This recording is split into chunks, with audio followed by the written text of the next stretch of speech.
Hi everyone, we hope you're doing well. We're hanging in there though honestly, we haven't been getting much sleep lately. Today, we want to answer a question we get a lot: how do we publish our audiobooks? First, we post most audiobooks on Patreon as paid content. They stay paid for a few months. After that, they become free to listen to on Patreon forever. A few weeks later, we post them on other places like YouTube, Facebook, and Twitter, X. Lately, things have been a bit slow in terms of new members. So we'd love your help. Please share our site with your friends or in places like Facebook groups, Twitter, X, Discord, Reddit, or novel forums. Even one share can really help us grow.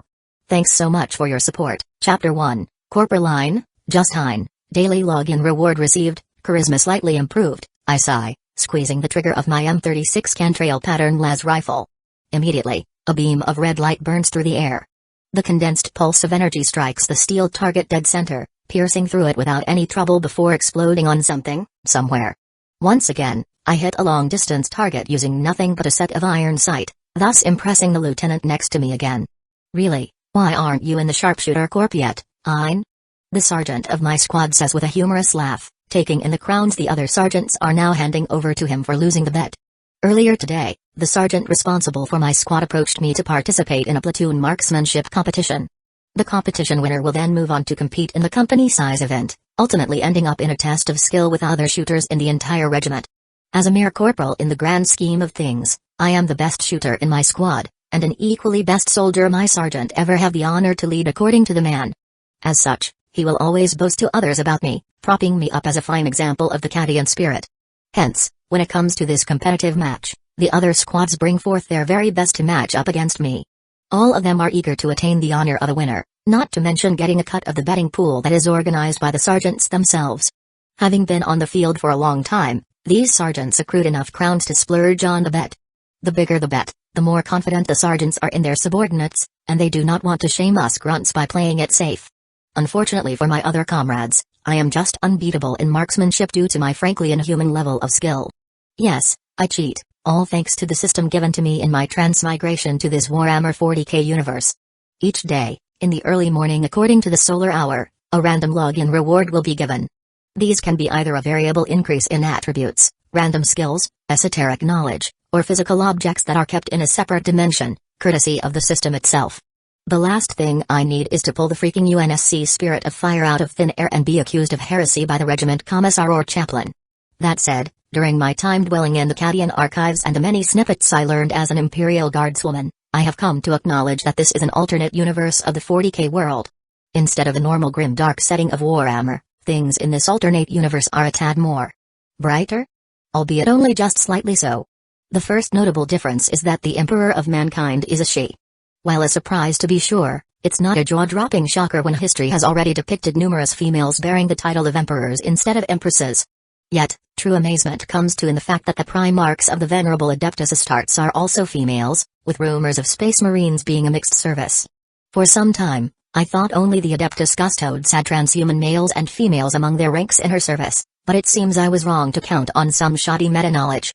Still, not everything I know is unusable. I do manage to verify that the Sisters of Battle is still a thing. I count that detail as a small win. The point is, I have long treated this universe as a very, very serious opponent since I first gained clarity. The archenemy, the Orc, the Tyranids. Hell, even the local faunas are out to get a bite of humanity at every corner of this galaxy. In this world, you can't even trust yourself if you're unlucky and fall prey to chaos manipulation. In 40k, a singular Astartes may amount to next to nothing, much less normal flesh and blood. In the dark future of mankind, quantity is forced to have a quality of its own. If a transmigrator fails to adopt a flexible yet resilient mindset the moment they set foot into this domain, even death can't be considered a release. Fortunately for myself, I cheat. Yeah, you will be seeing me cheat a lot from here on out. My cheat is the system, gifted to me by a lovely omniversal bartender and a certain overworked Shago who loves cookies way too much. If we're going by a nice Kai term, then they're what you call robs. The system I received might be considered barebone by many others. Yet to me, I love the fact that the system is concise and without needless flourishing. Really, can you really quantify a person's physical and mental values? Can you even possibly do that in a coherent format when this person's power has reached a ridiculous point? Other than bloating up the system's screen, I don't see why I would want that many details whenever I lay my eyes on its greenish screen.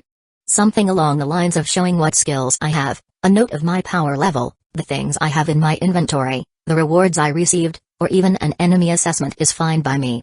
That said, there have been times when the system received an upgrade in the daily logins. They're mostly quality of life updates, so I won't harp on that. Rather, I think the best rewards I have gotten so far are the attribute increases and skills. While not up to the point of augmented humans or transhuman, my overall strength can be considered a cut above normal elite guardsman level. However, my strength lies in my dexterity and agility, something that I always play to great effect in training and combat. For the skills category, I learn anything from mundane skills like cooking and survival to combat skills like marksmanship and CQC combat.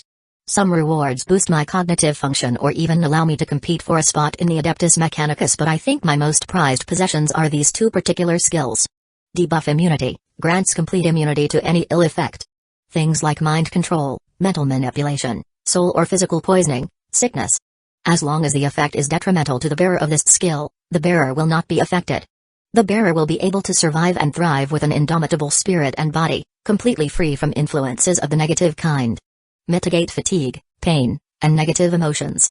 This skill has little to no room for improvement. Battle meditation, a skill that boosts the morale, stamina, and overall battle prowess of the user and an individual's allies while reducing the opposition's combat effectiveness by eroding their will to fight. The buffs are applied to allies under the command of the skill bearer. It also exists as an aura, with those directly under the command of the skill bearer receiving the largest benefits. Debuffs are applied to the enemy in the radius of this aura. The buffs, debuffs, and aura radius scale with the power and understanding of the skill bearer in the way of warfare. Warning. Overdrafting the skill will induce mental burdens on the skill bearer. The effect is mitigated by the skill debuff immunity. Acclimating with the skill for a prolonged period will reduce the mental load. Please train hard, skill bearer, right, in the right hand, meaning me. These two skills are the basis for some ridiculous late-game shenanigans. Imagine bitch slapping a team of heretic starts with nothing but 2 platoons of unbending guardsmen. Now that's a sight to behold. Regardless, I am but a normal corporal on the planet of Kadia for now. And yes, Kadia is still unbroken by the despoiler at this point. However, many skirmishes have already occurred. I do not doubt that the 13th Black Crusade will start in the future. Given my shaky meta-knowledge, the 13th Black Crusade will mark one of the darkest periods in mankind's history. There is much that needs to be done before then. Obviously, after 16 years of daily login in the 40K universe, I am considered talented if not a genius in the eyes of my Cadian compatriots. Yet, with how young I am and how many people there are in an entire regiment, much less a hive city or even a planet, it will be some time before I can elevate myself someplace higher. However, this only applies if I am to be a guardswoman for life. With the knowledge and skills granted by the system, I strive to make the Imperium of Man better as a whole. Technology in the 40K universe has regressed much since the Age of Technology. The subsequent Age of Strife resulted in an appreciation for ignorance and backwardness over the advancement of science and technology. This is further compounded by the centralization of all human technical and scientific knowledge in the hands of the theocratic and secretive Mechanicus, preventing the dissemination of known science and technology across the galaxy that might speed up the process of innovation. Humanity as a whole became more superstitious and distrustful of advanced technology and the unknown because of the myriad horrors perpetrated during the Age of Strife. In this era, humanity loath a change that proves too major for its narrow worldview. Unfortunately, no one can challenge this notion, not until Robot Gilliman recovers from the wound inflicted by the heretics. No, in this universe, Robot Gilliman is named Retta Gilliman. Honestly, I am still trying to wrap my head around the new names of the Primarchs, Loyalists, and heretics alike. Truly, 40K is a universe filled with wonders. My mulling is soon cut short, however, when my sergeant presents me with my share of the betting pool and even a hefty bonus because he is that much of a nice guy. We both share a fist bump before I'm soon approached by the company captain. Both my sergeant and I salute the high-ranking officer, to which the bald man returns with professionalism. Sergeant, Corporal. The captain greets. Sir. The two of us reply while standing at attention. Fine shooting today, young lady. The veteran captain says to me with the faintest hint of a smirk on his wrinkled face. You have proven yourself to be a good markswoman. In fact, the shots I see you pull off with that las rifle rival those from an actual sniper with a long loss. My aide here can vouch for my comment. The captain's aide, a woman with an eye patch that also bears a sniper's badge, nods. I remember you, Corporaline. You have been one of the most promising students I have ever trained. It seems that you have improved a lot since you graduated from the White Shield. I nod at the woman, my former instructor, with a faint smile. Thank you, ma'am. It's good to see you again. The woman barks a laugh. Girl, you're the only one so far that says that. She then turns to the captain. Captain, she's a fine Cadian. She may be young, but she can get far with the right support. Her shooting skill is such that she is unmatched in our company. Perhaps we can immediately elevate her to the regimental level competition. With what we have seen so far, I reckon no one will be remiss of us doing such. The captain turns to look at us. We do get the recording down, right? Got them all recorded back there, Captain. The sergeant points at a corner of the range with a smile. We're doing this with full transparency. The captain nods. Right, but do edit out the betting part. Otherwise, someone will breathe down your neck and it won't be me. The sergeant of my squad salutes with a smirk. You got it, sir. Thus I end the day with some crowns heavier than before. And in case you haven't paid attention, I am Corporal Line, Justine. Born in the fortress world of Cadia and now a proud member of the Cadian shock trooper, I am what you may call an experienced lady in life. Why? Because Cadians are just born different. As for my goal in this grim dark future, well, I do not want to survive, I want to thrive. Giving the heretics a bloody nose will be my first step in doing so. Chapter 2, Surprise? Daily login reward received, gained psychic null passive and active skill, motherfu. I nearly scream aloud in the archive area before clamping my mouth shut. There's a reason for my surprise at the sudden gain of this double-edged skill. Even with my limited knowledge of the 40k universe, I do know that a blank or a psychic null is basically the direct antithesis to psychers and chaos. In the tumultuous verse that is 40k, being a blank is like having a permanent buff against anything unholy. However, the blank, in a way, is anything but holy. Blanks are born with no connection to the warp at all and generate no psychic presence in warp space, essentially making them soulless. A blank's proximity to someone with even a modicum of psychic ability can also be quite painful or even lethal to the psyker, especially to psychically sensitive beings such as the Eldari, otherwise known as space elves, to the unintellectual.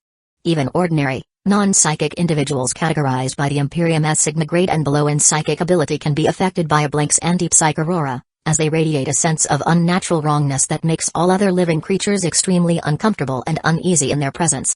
People in the presence of a blank will often harbor intensely hostile feelings towards the blank for reasons that they cannot explain.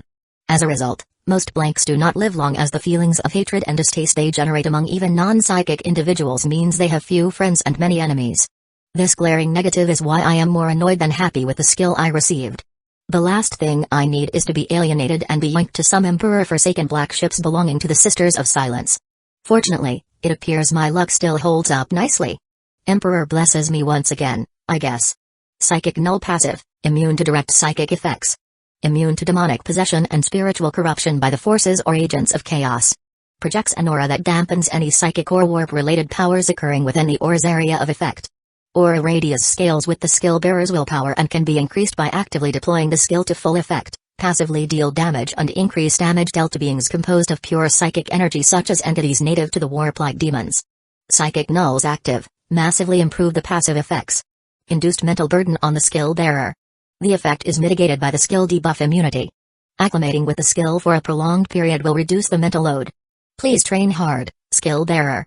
Psychic null's special modifier. The skill bearer does not impart discomfort on non-hostile entities unless the skill bearer is willing. Yeah, I basically received all the goodies with very minimal cons.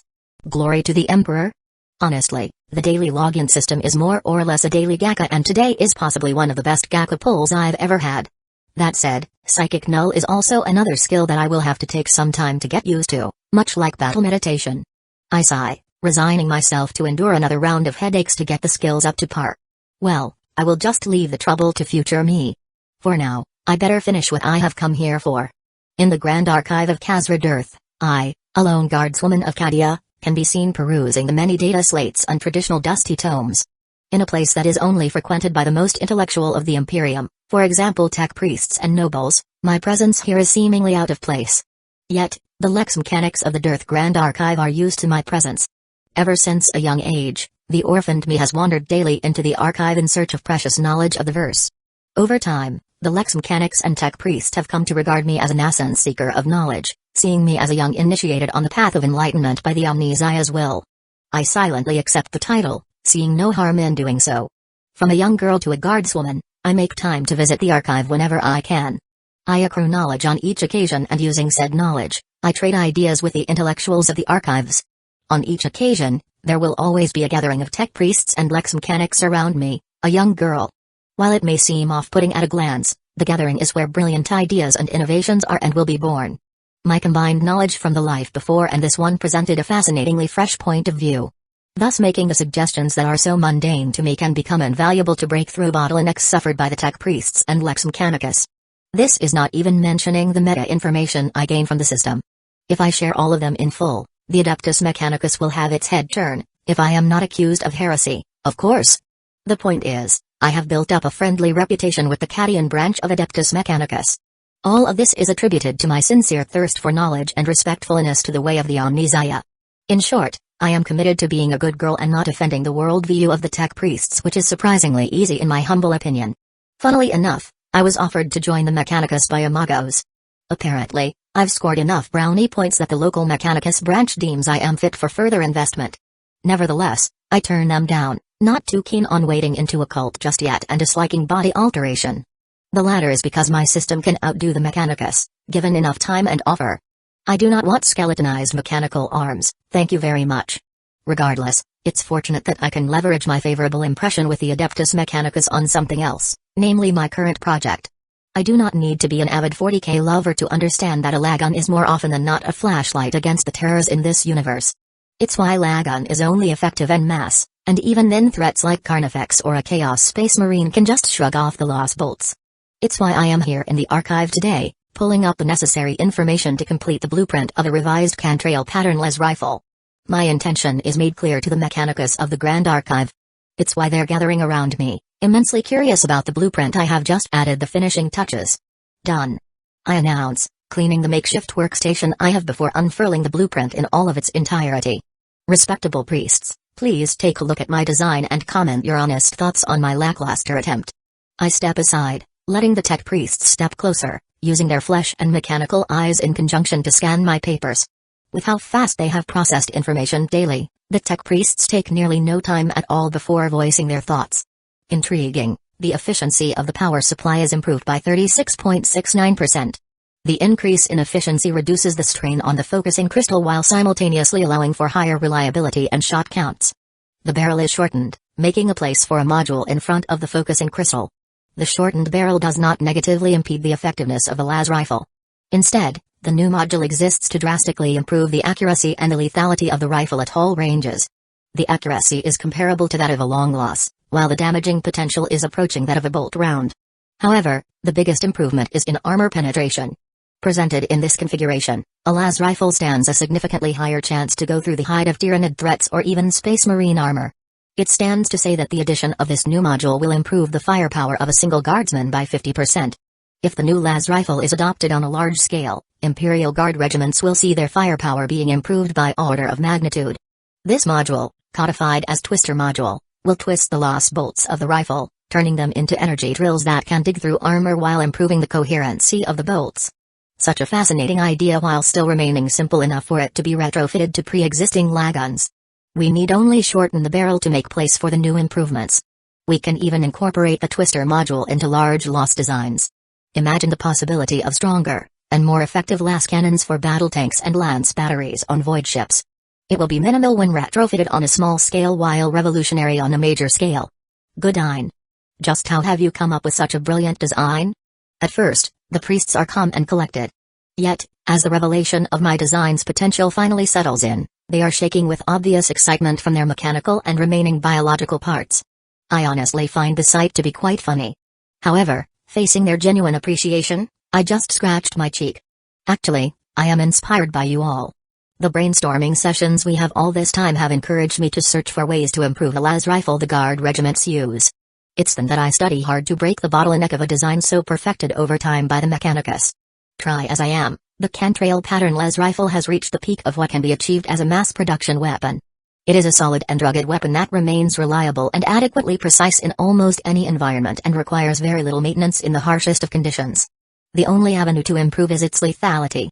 Some of the tech priests nod, understanding the monumental task I have picked for myself at the tender age of 16. I then continue. I decided to home in on how to improve the firepower of the Cantrail pattern, ultimately figuring out how to improve the energy efficiency of the design. However, this will only further increase the reliability and available shots of the las rifle, not really what I am aiming for. It's due to this that I visit the archive and discuss with you a lot these past few weeks in search of a breakthrough. I then chuckle. Well, surprisingly, I did get a breakthrough, or an enlightenment in my case. My wry question raises some eyebrows at the way I put it. Breakthrough and enlightenment are what the tech priests seek every day in their lives. To hear me seriously say that I achieved one in my personal quest is something to be respected in their eyes, mechanical or not. I go on to explain. While our discussions have guided me on the correct path, it's Magos Hedajins and Ingencers Odasmals who have shown me the way forward. I then bow at the named pair and the other tech priests. Thank you, all of you, for allowing me the chance to contribute to the Imperium. As for the specifics, it was Magos Hedajin's talk with Ingencers Odasmal about acquiring a better drill head to penetrate the hard carapace of a tyrannid specimen that inspired me. It's with this that I started researching the feasibility of turning the normal pulse of energy of a las rifle into a more damaging drilling energetic bolt. Ultimately, I came up with a twister module, something that can be easily retrofitted into all las designs alongside the reworked energy supply. If upscaled, the upgrades I have drawn can be applied to larger las weapons like what Artisan Yelcha said. After my short speech, the Mechanicus priesthood just stared at me. I admit, I am a bit unnerved by the sight of their mechadendrites going stock still in muted shock. Ultimately, the Magoses snap out of their trance first, with their arms and mechadendrites throwing high and jubilant. Unbelievable. To think a non-initiated can be blessed by the Omnissiah. Goodine, are you sure you do not want to join the Mechanicus? Blessed with both opportunity and a pure appreciation of knowledge, I am curious how far you will go, young Ein. Perhaps she is the perspective we need all along? Ein is a true intellectual, yet she also treks the martial path. She is perhaps one of the few able to master them both at a young age. Her origin as a guardswoman and studious can offer us unique insights. You speak wrongly, Lex Mission Zero Plark. Ein already has given much help in our own pursuits. It's safe to say that if the Omnissiah has blessed her, then she has also shared the blessing with us in turn. Hail the Omnissiah. They who have blessed us with such a profound opportunity. Hail the Omnissiah. The slogan is shouted by all of the priests. Yeah. This is what I got for dealing with a literal cult. That said, of the time I spent in the presence of these modified men and women, I can't help but view them as just humans if not sapiens beings. They are flawed, yet they are also capable of doing good in their own way, just like the guardsmen. Ultimately, the commotion dies down. It's with haste that they prompt me to share the desire with them so they can spread it beyond the confines of Cadia. I see why not, as sharing the design of the twister module and improved cantrail pattern las rifle will be a boon for the Imperium. I do surprise them when I opt to include the Cadian Mechanicus as a major contributor to this design, rather than taking the credit all for myself as the sole maker. In a way, I do speak the truth that without these tech priests, I wouldn't have made the twister module even with my accrued knowledge and gifts from the system. I also do not need material compensation, but I do want to improve relation with the Mechanicus as a whole for future plans. With how much the Adeptus Mechanicus prizes efficiency, they give me the timetable of a week before the first batch of the improved las rifles can be assembled for testing. It will take anywhere from 2 weeks to 3 weeks upscale the twister module for things like class cannons before creating another testing batch. The timeline being given is an understandable one in my opinion. Due to my lack of crafting experience, I will respectfully leave it for the tech priests to work their craft zealously. I do not want to intrude where I am not needed, as I am still just a young guardswoman, albeit somewhat talented.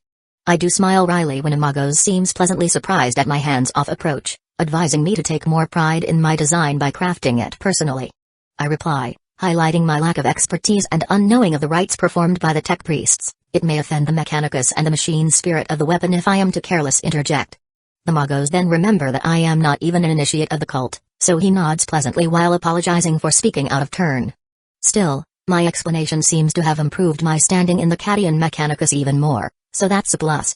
When we go on to talk and hypothesize about upscaling the twister module to battle tank level though, someone outside of the Mechanicus sphere of influence arrives. Wearing black power armor and red vestments, the figure is noticeably female due to how the armor's breastplate is designed. Stopping in front of me, her form towering, the tall lady unlocks and reveals her helmet. It's soon revealed that this is a sister of battle. The markings on her suit denounce her allegiance to the Order of our Martyred Lady. Now that her helmet is removed, I am greeted by a familiar face with long black hair, and a pair of shiny light purple eyes. Her face is so beautiful that any weaker human will be blushing by now. Not me, however. I move to perform the Aquila sign to showcase my respect to the Sister of Battle. My Lady Kanona's superior. I greet her. The Sister of Battle looks at me with a calm face before smiling, her armored hand moving to pat my head in a familiar gesture. I sputter. My lady? The Sister of Battle chuckles mischievously. It's been a while since we last saw each other, Ain. And this is how you greeted your mama? Everyone, meets Konoha's superior aka leader of the Order of Our Martyred Lady, Elizabeth Fortier. By the way, she is also my adopted mother, and she is quite mad that I did not hug her in greetings like I used to. Joy, oh joy. Disclaimer, we are not estranged, it's just that I've grown away from my young impulses during my mother's time spending off-world on holy duty. Also, don't ask me how I got adopted by a Sister of Battle of all people. I was spending time in one of the orphanages sponsored by the Order of Our Martyred Lady like usual when I got yoinked by the Konoha superior to be her daughter. It just bloody happened. When asked, Mother just said that I have a spirit that seems to tick all of her boxes. I've come to fear asking any further than that. Before you ask, it's my own volition that I chose to join the Imperial Guard on Cadia instead of going through the Schola Progenium for orphans. Back then, I was still pitifully weak physically to survive the Schola Progenium supervised by the Order of Our Martyred Lady. It was only when I joined the Guard that I started to become stronger in every aspect. By this point though, I don't think I can join the Sisters of Battle. Not that I will want to because joining the Order means a high chance of being deployed outside of Cadia, thus ruining many of my plans.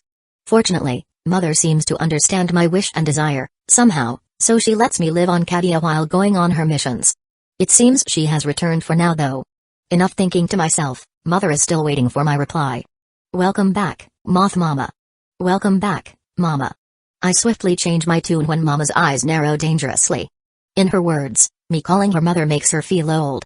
Seriously, do females in Warhammer still feel conscious about their ages even in the 41st millennia? When Mama smiles brightly while continuing to pat my head in a circle of tech priests, I can't help but wonder, what is even my life nowadays? Chapter 3, Come to church, they say, or a chapel, whichever works. Unsurprisingly, Mama took me to the chapel of the Order of Our Martyred Lady. Fortunately, I managed to pass on the blueprints and the like for the tech priests. They will be able to figure out the constructions and adaptations of those on their own. Honestly, I wouldn't be surprised if they even manage to create something entirely new as a side effect. Let the tech priests cook what they want, I guess. More importantly, however, Mama is pulling me along by holding my hand tenderly. The sight of myself in my dress uniform being cared for by a Sister of Battle must have been eye-boggling for the random passerby. They're bowing to Mama, of course, but most are directing glances with varying degrees of curiosity at me, a guardswoman. It's weird, but not something I am discomforted by. I focus on keeping my Mama accompanied instead. On the way to the chapel, Mama chats with me, hoping to make up for our time apart. My daughter, I must apologize for the delay in my return. The Xenos on Sylvia proved themselves to be more cunning than we expected. Nonetheless, they proved to be no match for our faith and bolters. Mama, you need not apologize for acting in the service of the Emperor. I am not disappointed that you returned to me late. Instead, I am glad you returned, safe and sound and in victory at last. I honestly reply. To prevail over a dangerous foe is to do the Imperium a great deed, Mama. I am honored to be your daughter. Mama laughs before patting my head. Now that's my daughter. Hey, to speak like that, you have matured, Ain. Mama sighs jokingly. Kids these days, they grew so fast. I look up at her with an eye roll. I am only 16, Mama. I am literally still too young to be called mature. Somehow, that made me annoyed. I still have much to learn to be considered wise and mature, in my opinion. But more importantly, I changed the subject. Were there any casualties on your extended deployment, Mama? I hope that the sisters are fine. I speak from my heart for I am on amicable terms many sisters in the Order of Our Martyred Lady. Fortunately, Mama just smiles before gently squeezing my shoulder. Don't worry your cute little head over us, my dear. The Order is blessed on this deployment. Aside from some injuries, all of us return alive. In fact, even the injured only need some medical attention and care, they weren't even hurt to the point of disability. It shocked even me, you know, for the Order to win such a major victory with little to no loss. Mama chuckles before continuing. Such cases are rare and far in between. I smile in relief. It seems the Emperor had blessed you and the sisters with her light, Mama. I know that Sylvia was teeming with orcs. For you to emerge virtually unscathed was nothing short of a miracle granted by her. You spoke my mind, Ain. All other sisters thought the same too. Many of us noticed it was only after we proudly displayed the Order badge, handcrafted by you, Ain, that our efficiency was elevated by many levels. Curious, don't you think? I tilt my head, not understanding how the badges I made in bulk for the sisters improved their already potent strength. I don't think I ever get any skill related to enchanting objects, right? As I juggle the possibilities, I miss how Mama eyes my very being to search for something. Mama soon softens her inquisitive gaze when she sees my honestly confused demeanor. Ultimately, I chalk it up to the Emperor blessing my mama and her order in their time of need. I don't think I am anywhere near powerful enough to give out a permanent buff, right? Mama says after some time. After we returned from Sylvia, the order has accepted new sisters to bolster our ranks. If you are able, can I trouble you to forge new badges for them? I can contact your regiment and request for your leave. Seeing no issue with that, I am happy to aid my mama. I agree. Sure, Mama. Though depending on the number of badges I will have to make, it will take some time. Mama pats my hair again with a smile. She really loves patting me, huh? Let me take care of that for you, daughter. You need only focus on crafting the badge. I understand, Mama. I nod. Speaking of crafting. Mama speaks in a happy tone. It seems that you have not stopped on the path of self-improvement. Imagine my surprise when I saw reports of your prowess among your peers. It seems you inherited my sharpshooting skills quite nicely. I chuckle. Mother, we are not blood-related though. If anything, I just learned from you and the sisters back then. Mama shrugs in her power armor. A lady could dream. Right, back there in the archive. You seem to have presented something really nice for those priests to stop spouting binary. I didn't catch all of them, but I heard it had something to do with optimizing the lagun. I nod. Indeed, Mama. In short, I thought up some improvements for the lagun and any of its derivatives. The tech priests were kind enough to appraise my blueprints and agree to produce a batch for trial. The goal is to make the M36 las rifle more effective than it already is and to incorporate the improvements into other las weapons. I then go on to explain the potency of the updated las design. Mama raises an eyebrow, understanding the insinuation of my project with the priesthood. For all their strength and unwavering faith, the sisters and the Space Marines are not anywhere overwhelming in number. The honor of that goes to the Imperial Guards with trillions of soldiers awaiting their finest battles or otherwise. More often than not, the Guard regiments are the first to respond in conflicts of any kind. They're also one of the first to be sent to secure a beachhead for more powerful forces to be deployed. In combat against the traitorous Tarts, it's not unusual to see the heretics being outnumbered 20-1. In favorable conditions, 20 guardsmen can kill a Space Marine. If the effectiveness of their las rifles is improved, then the number of required guardsmen will go down to 15 or even 10. It's not unheard of for a guardsman platoon to defeat a traitor Space Marine or two, albeit after heavy sacrifice. Now, if the entire Astra Militarum is upgraded with a new rifle, even Space Marines will shudder when faced with thousands of las rifles, much less the improved design. By the time Mama and I reached the chapel, we already shared a lot about what we had done in the months apart. I laughed whenever Mama mentioned a particularly funny bit about the orcs and how they would fight among themselves even while being shot at by the sisters. Pushing open the door of the chapel while being greeted by a pair of sisters on guard duty, Mama leads me inside. The chapel acts as a base of operations and a religious center for the Order of Our Martyred Lady. Inside, the sisters of the order are either praying to the Emperor or are up and about to perform their daily duties. The sisters are either wearing black power armor and red vestments or other clothing with a similar color scheme. Perhaps it's only here that one can see more than 24 sisters at once. However, entry to the chapel is limited to only the affiliates of the order. I am lucky to have Mama as my guide and that I can be considered a friend and daughter of the order. Why does that sound wrong, really? As we move deeper inside, presumably to Mama's quarter, I am forced to duck down and roll away. Mid-roll, I pull out a blade behind my back, hidden by my coat. Finishing my roll, legs bent and my left hand pushed against the ground, I propel myself back where I was. Holding my blade, a Yorodoshi otherwise known as an armor-piercing tanto, I first bring the blade up to parry an overhead swing of an armored fist. Sparks fly as my tanto diverts the fist to my left, and with a tilt of my body, the fist misses me by a hair's breadth. Not stopping there, I reverse the grip of my tanto, before bringing it down on the gaps between the armor and the helmet of the assailant. I am stopped short when a hand grabs my wrist. "Mama?" I ask, my voice perfectly level as I stare at the one that tried to ambush me while wearing the marking of the Order of Our Martyred Lady. Living for this long and with so many things left to do, I am understandably merciless against threats of any kind. The other sisters have already stopped whatever they're doing due to the earlier clash. They're now watching the scene with curiosity and intrigue, a few of them even wave at me with a smile, seemingly unbothered. "Ein." Mama soothes. "Calm your blade, my daughter. This was but a test of your mettle, approved by me. Some sisters from far away were skeptics of my claims about you, so I used this chance to dispel their doubt. However, what none of us expected was you to go for the kill after the failed ambush. I must say, that was such a perfect counter from you, my daughter. I also did not expect a sister of mine to ambush you before you can even get comfortable in the chapel. Hearing Mama's explanation, I stopped putting more force in my captured right hand. Eventually, Mama releases her grip on me with a proud nod. Slowly, an exasperated expression appears on my face. Finally, I sigh and sheath my tando in one smooth motion. This is not how you treat your daughter, Mama, adopted or not. I complain with a pout before leaning down to offer a hand to the sister who fell earlier. She used too much force, too easily exploited by me. I am sorry for my action, sister. I do not wish to offend you. Instead of showing any anger, the sister gladly accepts my hand as I help her stand up. However, the weight of her armor caused me to stumble somewhat, earning myself a laugh from her. I cough in mild embarrassment. The sister that ambushed me then removed her helmet. The figure beneath it caused my eye to twitch, and my shyness evaporated. TSK, you shouldn't have stopped me, Mama. Oi? Are you seriously trying to kill me now? The sister protested with a similarly twitching eyebrow. If that means one less pervert on Kadia, then yes. I say without any hint of remorse. Damn it, Ain, it was only one time. The sister protests. You went into my bathroom when it's already occupied. Someone removed the sign. Wait, we're both girls. So why are you harping on this again? You push me down with your hands on my breasts. I cover myself to emphasize. I slipped. You commented on it perkiness. It was instinctual.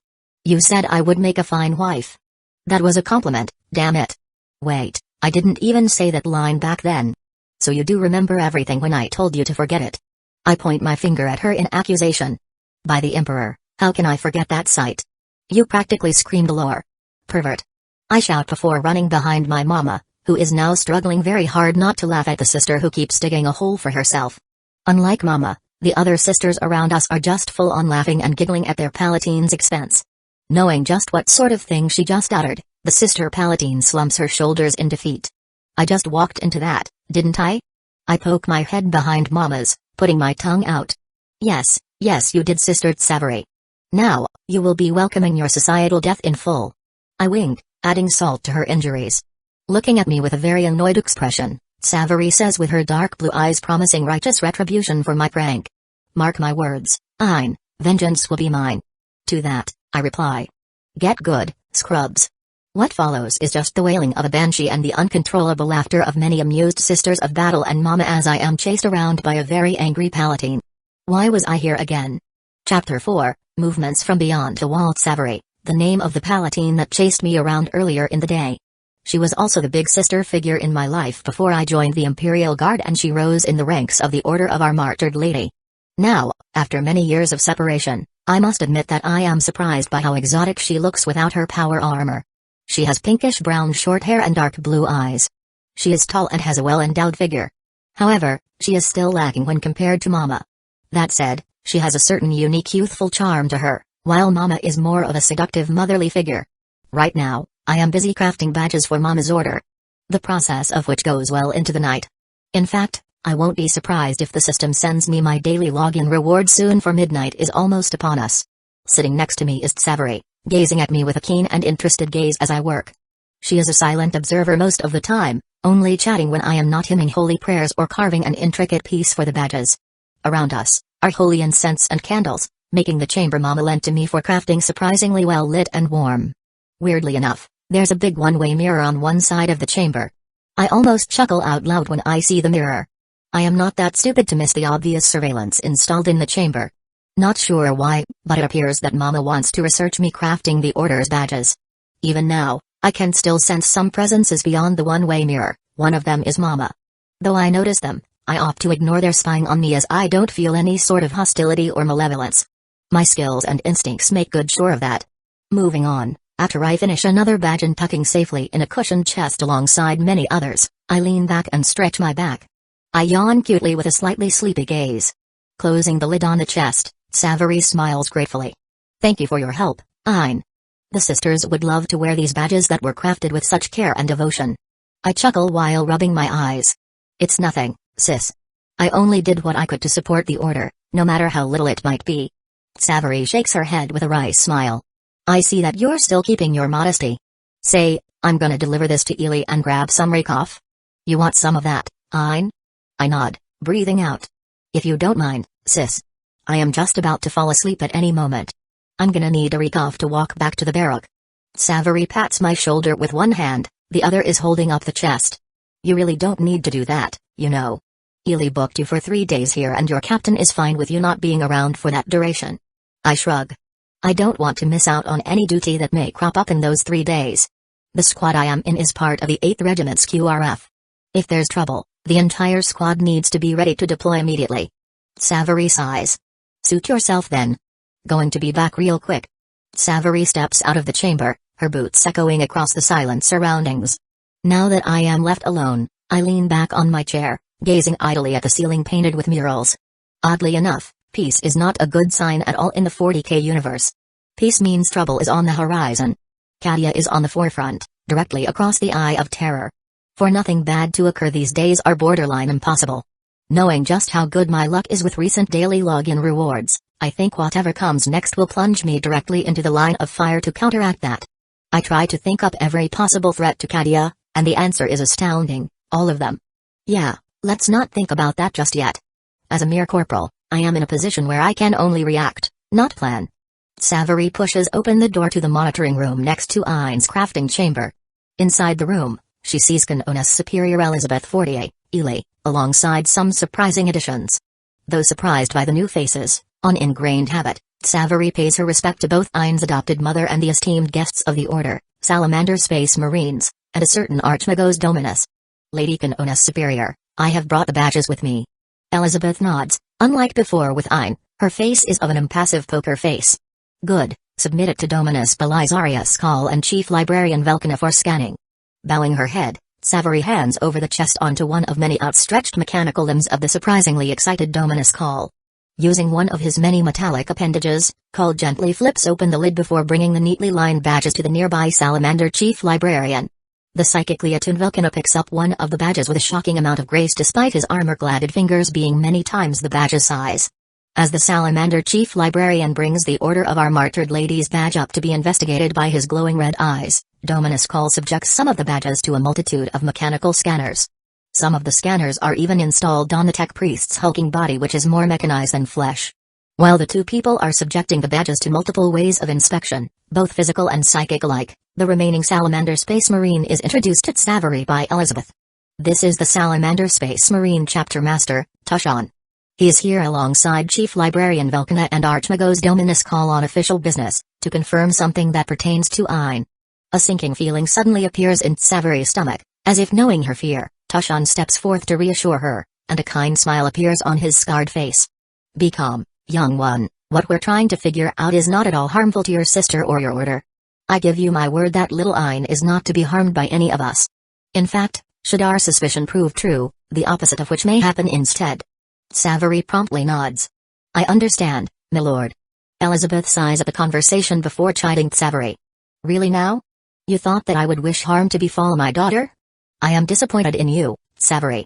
Hearing the jest in Elizabeth's tongues, Savory thinks it's safe enough for her to quip. We both know what will happen if the things I fear are to be the truth, Ely. We will still do it all the same, but none of us will be able to stomach it after the act. Elizabeth smiles mysteriously, though the people around her can find it to be a fake one. Indeed. My adopted daughter has somehow grown to not just be a source of our strength, but also our weakness. Savory shakes her head. If I had the power, I would have sequestered Ein away deep into the heart of our order. But alas, a caged Ein is not the Ein that we all cherish. Elizabeth finishes the words for Savory. Hearing their conversation, Tushan chuckles. Ah, it appears your order now has one more thing to care for. Looking at the child beyond the glass, I find myself grappling with a term to describe her status in your eyes. What is it again, a mascot? Both Elizabeth and Savory raise their eyebrows at Tushan. Heck, even Velkana and Call have to stop what they're doing due to the sheer ridiculousness of what they just heard coming from Tushan's mouth. My brother in Emperor, where in the 5 segmendi did you learn of that word? Velkana exclaims. Tushan holds a curious look on his scarred, obsidian face. What's wrong with it? I overheard some of our Space Marine sisters discuss a tropic involving something cute, I think. I joined the discussion back then to further ingrate myself among our fighting brothers and sisters. Though Tushan answered the question quite nicely, His response raised their curiosity even more. Just what sort of accursed topic that was borderline impossible for Space Marines to even think of did Tushan join? Indeed, it's more common to discuss cleaner ways to kill heretics over a fine dinner than to find a chapter master talking about something cute. Seeing the 4 people looking at him weirdly, Tushan finds it best to change the topic. Tell me, have you two figured out anything from the badges? It's a forceful derailment of the topic to be sure, but it's not in any of them to mull on non-critical conversation for longer than it should be. Call, fitting for his augmentations, is the first to present numerous data and readings in the form of a holographic projection from one of his metallic limbs. The composition is normal and showcases no negative readings. If anything, I must comment on the craftsmanship of the youngling. No material was wasted in the construction. Despite being man-made and using no measuring devices, each badge for the order was crafted with impeccable precision. Great care was given to every single badge indeed. Call turns his upper half, towering a few times over that of a normal man. I have also taken the liberty to preview the blueprints of improvement the youngling made to the Cadianles rifle. I must say, she will make for a fine tech priest. Now that's high praise from the Archmagos Dominus. Before any can comment on that, Velkana adds. Dominus Call does prove that the badges are good, untainted by the nefarious warp. However, what he hasn't informed is that each and every single badge is carrying traces of the light. Velkana directs his glowing red eyes, gazing at everyone. Minute, borderline microscopic if Dominus Call was to put it, the badges each carry with it the light of the Imperium. The light of her who sits upon the golden throne. At first, nobody really knows how to react to the revelation, bar Call himself who is scanning Ein with a variety of instruments on his body. It takes exactly 3 seconds for Tushan to open his mouth. Yet, before he can even speak the first syllable, the atmosphere changes. Time seems to stop as the world around lost its color. Shockingly, such widespread phenomena do not bear any noticeable warp stain. Out of habit, the people in the monitoring room draw their weapons, with Call himself pulling out enough firepower to vaporize a dreadnought many times over. They do not question why they can still move when the rest of the world seems to pause. The only thing on their mind right now is to brace and prepare to kill whatever may cause this freak time-stopping event. As expected of the sons and daughters of the Imperium. A majestic, sing-song voice that penetrates their very core can be heard rumbling across the frozen space. My children, do not be afraid. For it is I, your revelation, has come to your doorstep. Vigilance is expected, but one shouldn't repay civility with hostility unless necessary. Chapter 5, She has spoken. Out of ingrained instinct, the Space Marines, Archmagos, and Sisters of Battle lower themselves in deep respect to the visage of a mighty golden figure. More majestic than all of her primarchs, the Emperor of Mankind has graced the mortal world at last. As the warmth of her holy light washes over them, they can't help but feel emotional, even with their hardened or metallic hearts. To all of them, this is like a dream come true, being in the same room as the object of their reverence. Some may question the authenticity of what's happening, refusing to believe that she is manifesting right here and now. Yet, the people in the room can feel with every fiber of their body and soul that, indeed, the Emperor is truly here with them. Rise, children of the Imperium. Her soothing voice gracefully commands them. Your duty is not to kneel. The Emperor's voice, emboldened by her psychic prowess, feels like a balm that heals their souls. Unwilling to delay their action by a single instance, the people in the room stand up respectfully. It's only now that they can view the figure shrouded in the light of truth. Encased in her golden aquila armor, the Emperor stands taller than any Primarch could hope to be. A shining halo can be seen floating above her long, flowing dark hair. Her piercing eyes glitter and seem to shift colors from a cold Arctic blue to a shimmering green and many other shades. Yet, there's a noticeable sense of boundless wisdom and patience in how she gazes at them. Her lips curl in a motherly smile, seeing their stalwart souls and dedications shine like beacons in the darkest of times. The Emperor nods at them kindly, one by one saying their names. Salamander Space Marine Chapter Master, Tushan, Salamander Chief Librarian Velkana, Archmagos Dominus Call, Canonis Superior Elizabeth Fortier, Palatine Savary. My Emperor. Someone speaks up with a noticeable tremble, though it's unknown to all but the Emperor who has said it. These children of the Imperium are getting emotional, or are struggling to process the data of reality right in front of them. Smiling at them, the Emperor walks to the one-way mirror. Join me, children. We have things to discuss. With her permission, the group walks to the mirror, or in Archimagos Dominus Felizarius Call's case, skittering to it. Standing side by side, they barely fit in the viewing chamber due to the impressive size of the Emperor and her Space Marines. For a minute in this time-stopping, colorless world, they remain in contemplative silence until the Emperor speaks again. Ein, yet to have a last name but poised to be someone bigger than any of us can foresee. The Emperor turns and gazes at them slowly. I foresaw my failings, but even I cannot view what's in store for little Ain. It is fascinating. The Emperor then turns to gaze mysteriously at the time-stopped figure of Ain, who is leaning back on her chair with closed eyes. Hearing their Emperor addressing her adopted daughter, Elizabeth respectfully says, "My Emperor, is Ain a cause for concern?" It's hidden under the weight of her respect, but there's a worry about how Elizabeth speaks. The Emperor gives a melodic and reassuring chuckle. "I am concerned, yes, but it is because I am worried for her future. Her existence and well-being are critical to the survival of the Imperium. More than any of you, my children, can ever imagine." They all stand alert, understanding the gravity that seems to beset the Emperor's voice. The salamanders, in particular, feel a rising sense of duty. Whoever is crucial in the eyes of the Emperor will receive the Space Marine's utmost attention. The Emperor goes on to hold out an opened palm that previously rested on the pommel of his holy flame sword. It's on his palm that the Emperor materializes a badge of the Order of Our Martyred Lady, one that is crafted by Ain's hands. You have all glimpsed of the effect of the badges, made with dedication and care by little Ain. The Emperor says with a clear voice. It's as you all expected. The badges made by Ain do carry my light, a fraction of it, but enough to subtle enhance the Sisters of the Order of Our Martyred Lady in manners that are important. Yet, perhaps the most crucial aspect of these enhancements is the wearer's luck. One of the most abstract concepts humanity has come to know, but it is still perhaps the most useful to have in any situation. So long as the wearers still have these badges on them, they will no doubt become stalwart defenders against the darkness that preys on mankind. That is. Elizabeth sucks in a breath at the revelation and its ramifications. Nigh impossible. Dominus Cole states plainly, yet not in the way that disparages the Emperor. No, he is merely stating a supposed fact. The Emperor smiles. Indeed, Belisarius Cole. As improbable as it sounds, little Ain has enchanted these badges with a fragment of my will, using nothing but her pure passion to protect those that are important to her. It has to be known that, when wearing this badge, you will have a much easier time resisting the taint of the warp. Chapter Master Tushan nods. Then it's imperative that we must secure and protect Ain, my Emperor. Such a bright and talented soul shouldn't be at the forefront that is Katia. Chief Librarian Velkano also adds. My Emperor, Katia is too close to the Eye of Terror. I am afraid the ruinous power will sense her presence and seek to eliminate her at any cost. Before others can interject, the Emperor patiently raises a hand to calm them.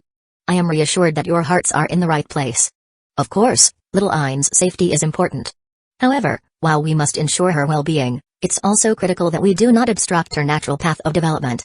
There are forces at play that want her destiny to become the greatest there is. Grand plans and ambition, mine included, are in motion, all centered around Ain. She is the fulcrum that we will use to ensure the future of mankind, or at the very least to safeguard humanity from another dark period. And ironically enough, Ain is the safest here, on Katia. The dreaded politics on Terra will no doubt swallow her up, even before she can spread her wings if she is to be brought back there. They all understand the implications. Vivid images spring into their minds, hypothesizing what their Emperor has said. At this time, Savary bows. My Emperor, what should we do? The Emperor smiles. Let it be known among yourselves that little Ain is blessed by my light.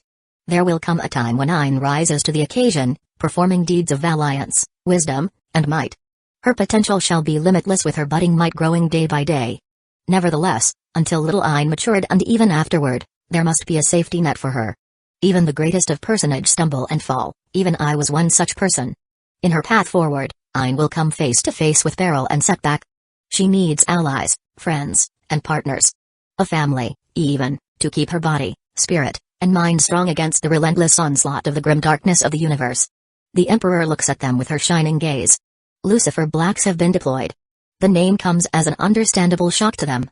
They are tasked with subtly supporting little Ain on a tactical level, masking themselves as fellow Kabian guards. However, they alone are not enough. That's why I must ask you all to stand by little Ain's side, but be careful to not grousing needless attention on her. There will come a time of great conflicts, centering around Katia, that little Ain will be a part of. Ensuring little Ain's survival will be the only way for the Imperium to survive that time. How you all will come around to safeguard our hope will be left at your discretion. However, certain provisions have been made to support you in this task. I trust my children will be careful and smart about this critical matter. The Emperor stops before sighing wistfully.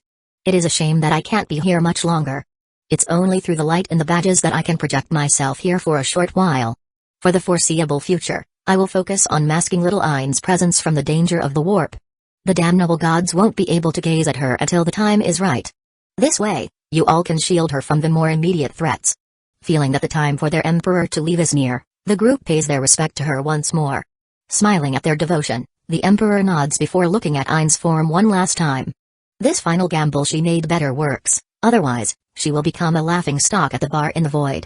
Fading into modes of light, the emperor leaves with a smile as color and time return to the world. After 5 minutes of silence, Elizabeth finally heaves a sigh, half in disbelief. Well, that just bloody happened. Even Dominus Call can't stop his synthetic speech. The chance of her appearing is utterly abysmal. My processor failed to even compute for a period of time. Tushan barks out a laugh. No wonder you were oddly quiet. Though I guess we all did back then. Nevertheless, it won't be wrong to say that our schedule will be permanently booked from here on out. And it doesn't have to be said that not a single word of this is allowed to leave this room. Not even Ain can know. Elizabeth adds. Also, we will need to influence the Cadian 8 somehow. If we can integrate ourselves with them, we can accompany Ain openly easier. Valkana nods.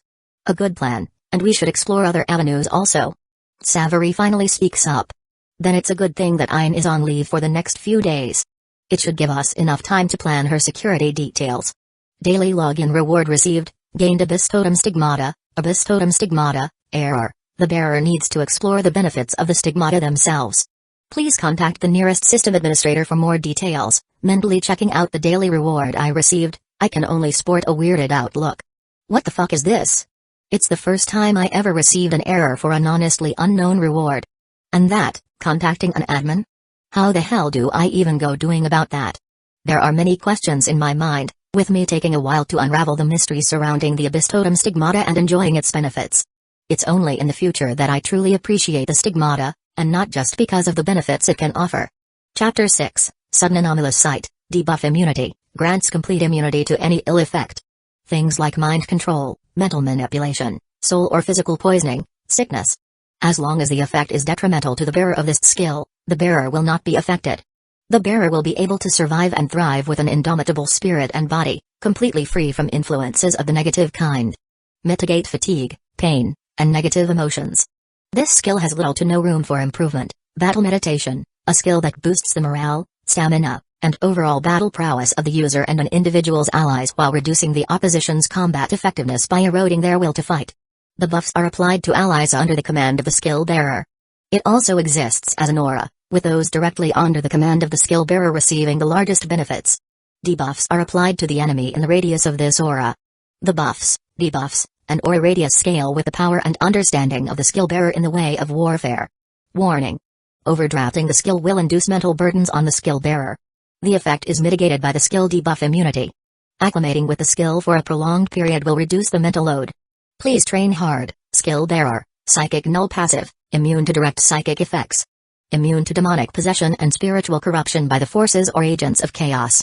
Projects an aura that dampens any psychic or warp-related powers occurring within the aura's area of effect.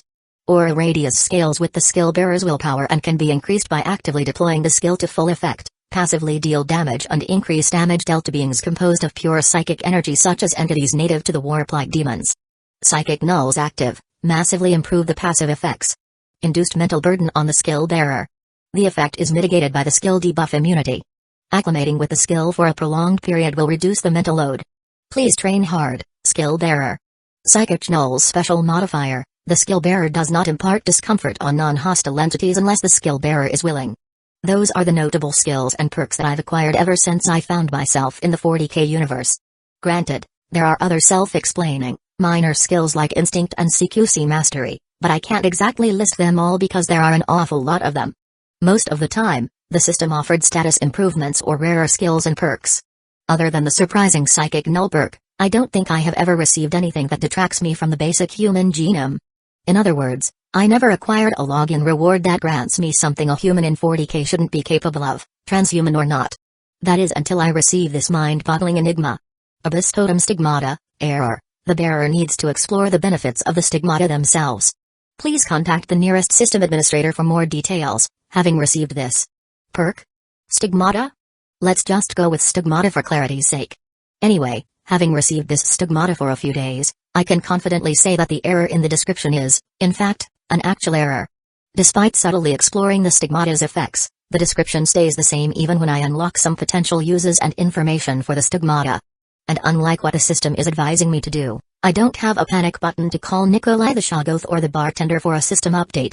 The system is still in closed alpha testing, if I recall correctly. It's been a while and the information was not really as important as well. Me being reincarnated, you know. Regardless, I am expected to test run everything and only report back when I die.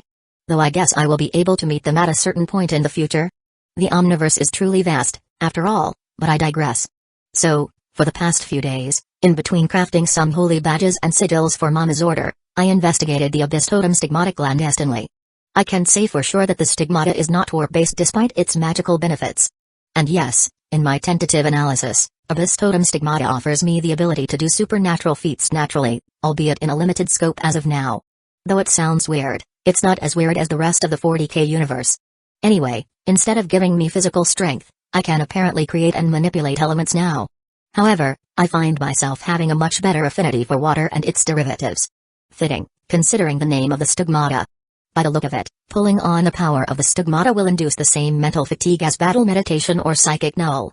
The fatigue level is dependent on my mastery over the usage of the stigmata, the scale of what I am trying to do, the effects I want to achieve, and the element I decide to manipulate. Due to the stigmata not running on warp energy, I have been successful in covertly training my control over it these last few days. To verify that the stigmata wouldn't be detected accidentally, I risked running in front of a sensitive energy detector that the Order of our Martyred Lady had in their basement, with a magically chilled mug of Rakoff. The end result was the machine was none the wiser, though I shouldn't be overt in using the stigmata overtly nonetheless. Still, the stigmata does offer me the flexibility to use long-range attacks in lieu of a las rifle. I can even incorporate the stigmata's power into my CQC attacks, making them even more deadlier while still being subtle. A small, molecular blade made from water should be the last thing anyone would think of checking. Ein, you there? I am called out of my musing by my patrol sergeant. Damn girl, you keep spinning your tando like that, you'll scare off all of your suitors. Rather than stopping, I manipulate my Yorodoshi, having it dance on my gloved hand. Pretty darn sure I have no one asking me out, yet. Even then, it's not like I am straight, Sergeant Johnson. You'll get some of them real soon if you go out and network more, instead of cooping up in this tinkin' chimera with us. The sergeant says, earning a few chuckles and smirks from the rest of the squad. I shrug.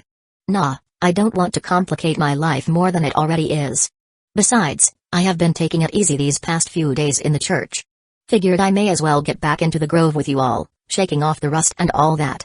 A female private, apparently a newcomer to the squad, chimes in. Aren't you supposed to be at that marksman competition, Corporal? True that. I nod in her direction. Your name is Vice, right? The private, Vice, nods back slowly. Despite being Akkadian, she's one of the more normal recruits, meaning she is not as confident as she could be. Now I see why Johnson is keeping her next to him. Well, Vice. The competition is not as important as making sure my unit makes it back home as intact as it can be. I add simply. Sergeant Johnson laughs before patting Vice's shoulder. And that's her way of expressing love for us fine mud stompers. How about this, you pair of young guns stick close to each other for a short while. Vice can learn the ropes from you, Ein, while you can have a battle buddy whenever you're on your sniper escape. I shrug, not minding the task. Given the thing that we're about to step into, I don't see why not. Still, this is really not a suitable day to break the newbie in, ain't it? Vice shakily smiles while the other guardsmen and women can only chuckle wryly. On his part, Johnson shrugs. True that, but what can we do? We're the only free QRF unit available on such short notice to investigate the anomaly. If it turns out to be all bogus, then we head back in time for chows with no waste of taxpayers' money. However, if we're to encounter something weird, then we're to call it in and wait. I was hoping that we might receive some additional intel before we arrive at the anomaly site, but so far. Johnson sighs with a shake of his head. Best bet is to recon everything while keeping close contact with each other. I am reassured that we can call down heavy firepower if needed, but any reinforcement will take some time due to the distance involved and the presence of other anomaly sites. Vice tentatively raises her hand. We have 2 squads and 2 chimeras. Surely we can count on us having enough firepower as a guarantee? I smile lightly. That is true if it's just for normal patrols. However, Katia is a prime incursion target due to its strategic location. It's unknown whether the anomalies are the prelude to an invasion or are ultimately harmless. This is why we're using chimeras to travel instead of aircraft. There's no telling what will happen to us when we fly above the anomalous site. At least with the chimeras, we can disembark and have the IFVs cover our approach. Vice lets out a no of appreciation while nodding at me for the explanation. It's at this moment that Sergeant Johnson speaks into his vox, communicating with the commander of the chimera. How close are we till the drop-off, Amtrak? 30 seconds out. Check your gears, people. Copy that. Johnson nods at the rest of us, prompting me to say on his stead. All right, ladies and gentlemen, you heard the man. Check your equipment and supplies. We have no idea what we're heading into, so make sure your gas masks are secured, just in case. Most important of all, stick to your battle buddies so that help is always near you. Vice, you're with me on this round. I am the sergeant's stand-in for a markswoman and forward observer, so I am usually the safest to be around. Unless shit hits the fan real fast, you will find it easier to learn the tempo of this unit around me. Expect me to delegate you the responsibility to handle Vox communications with that backpack you're carrying. Grabbing her les rifle securely, Vice answers with all the seriousness she can muster. Yes, Corporal. In response, I give her a thumbs up while sheathing my tando. Expertly, I also check the things on my body, unloading and reloading the energy packs for my weapons with clicks and clacks. Seeing our interaction, Johnson smirks. Well, can't say it any better than what the corporal here said. So here's a tip, little Vice. More often than not, listening to Ain's advice pays good dividends. Keep that in mind and you'll fit in just fine. Though she isn't answering, Vice takes Johnson's words to heart.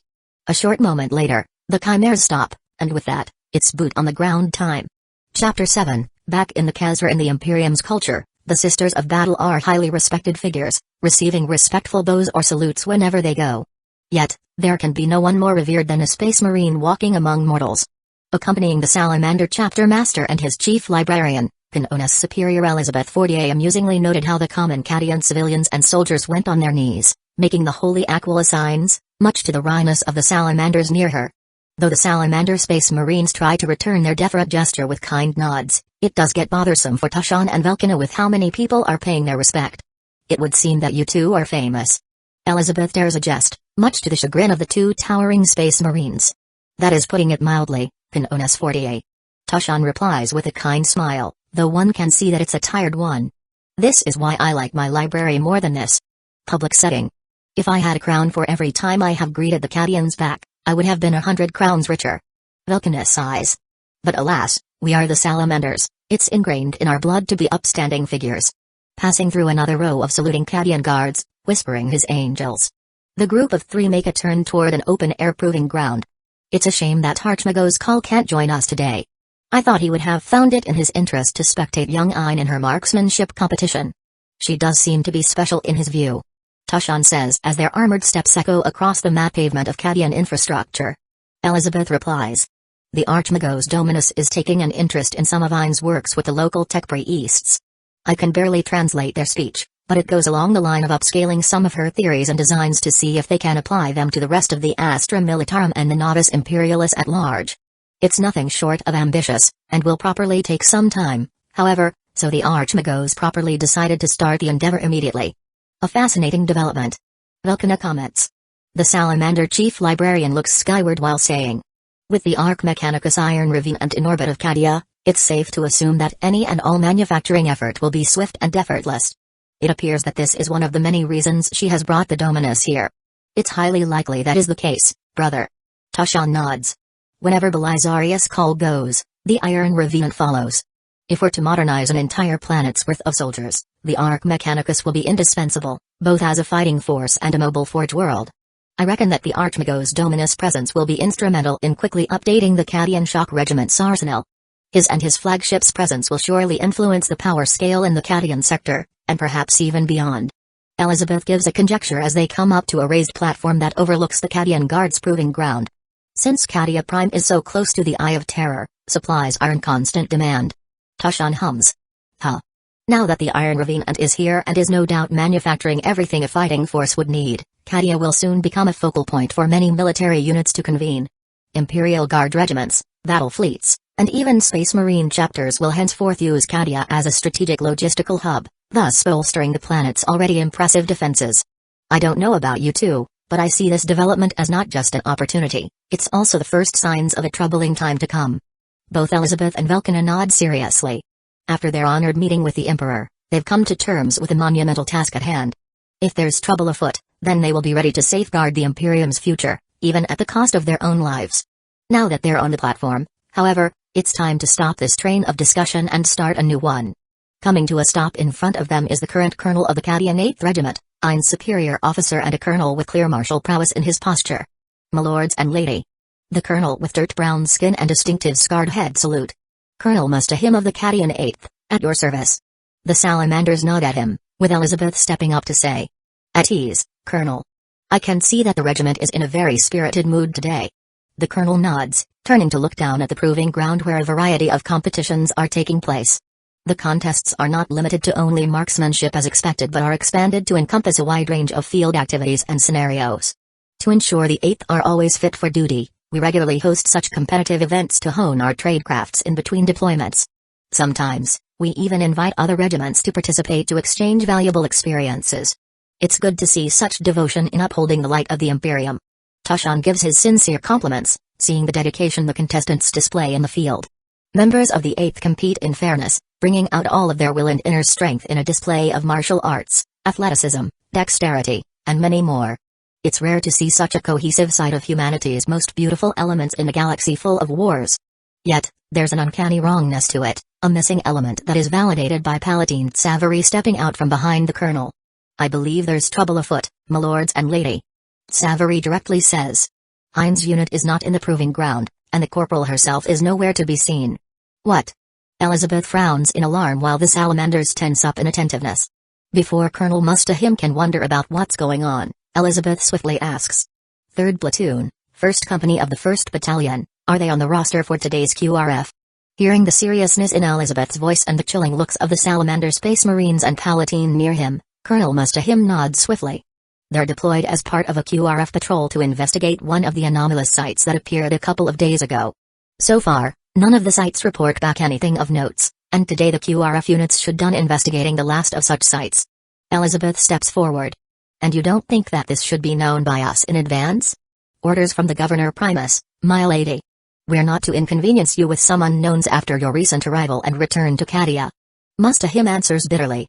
The guards are to handle everything silently. And why is that, Colonel Mustahim? It's Tushan who speaks up this time.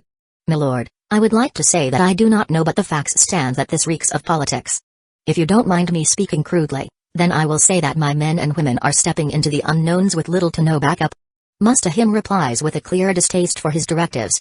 I have safety nets for the QRF patrols, but I fear that this ain't a normal rodeo for them and the safety nets alone won't be enough. Valkana nods.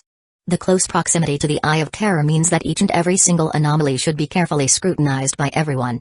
The Governor Primus' strange directive could spell a series of misfortune for the Cadian guards. Now that we're in the known, does the governor intend to interfere with us again? Elizabeth questions Mustahim. Given that there's no instruction about this scenario from the man, I believe I can immediately brief my lords and my ladies with all the detail we have. Colonel Mustahim says. I can also immediately arrange for transportation if needed. Depending on the situation, we will use my chapter's Thunderhawks for redeployment. Tushan interjects. Colonel Mustahim nods. Of course, my lord. I can also have our Valkyries escort your gunships if required. Please, follow me to the regiment's control room. Since you have asked for the 3rd Platoon, we can view their progress there. Respectfully, Mustahim leads the group away, with his aide running ahead to prep the area for the VIP's arrival. Elizabeth asks while on the way.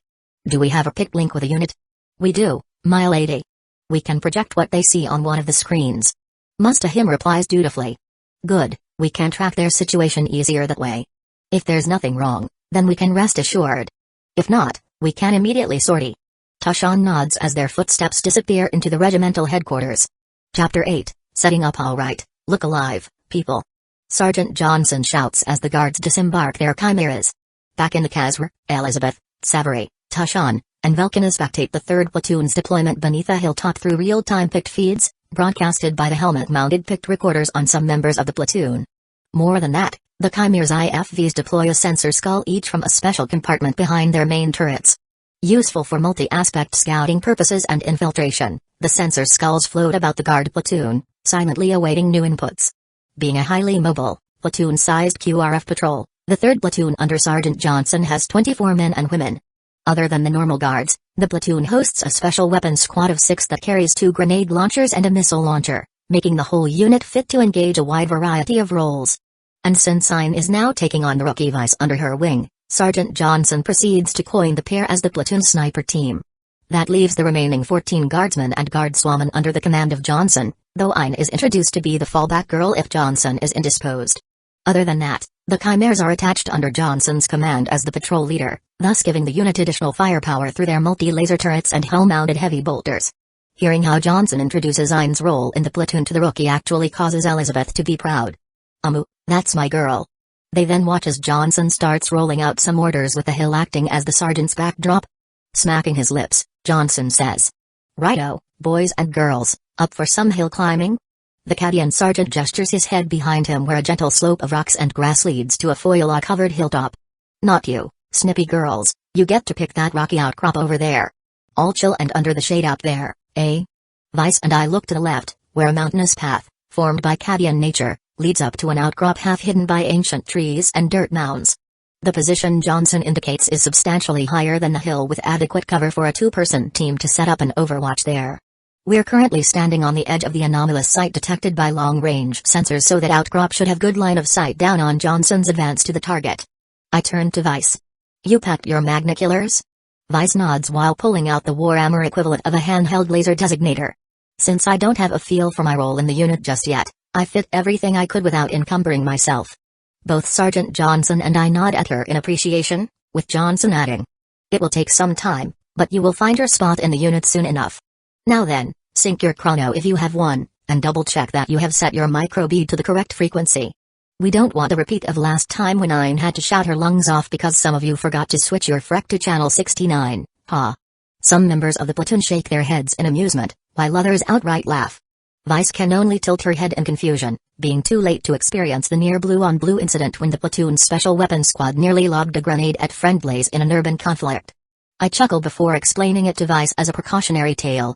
Back then, the squad had recently exchanged their Vox equipment after the previous one was faulty.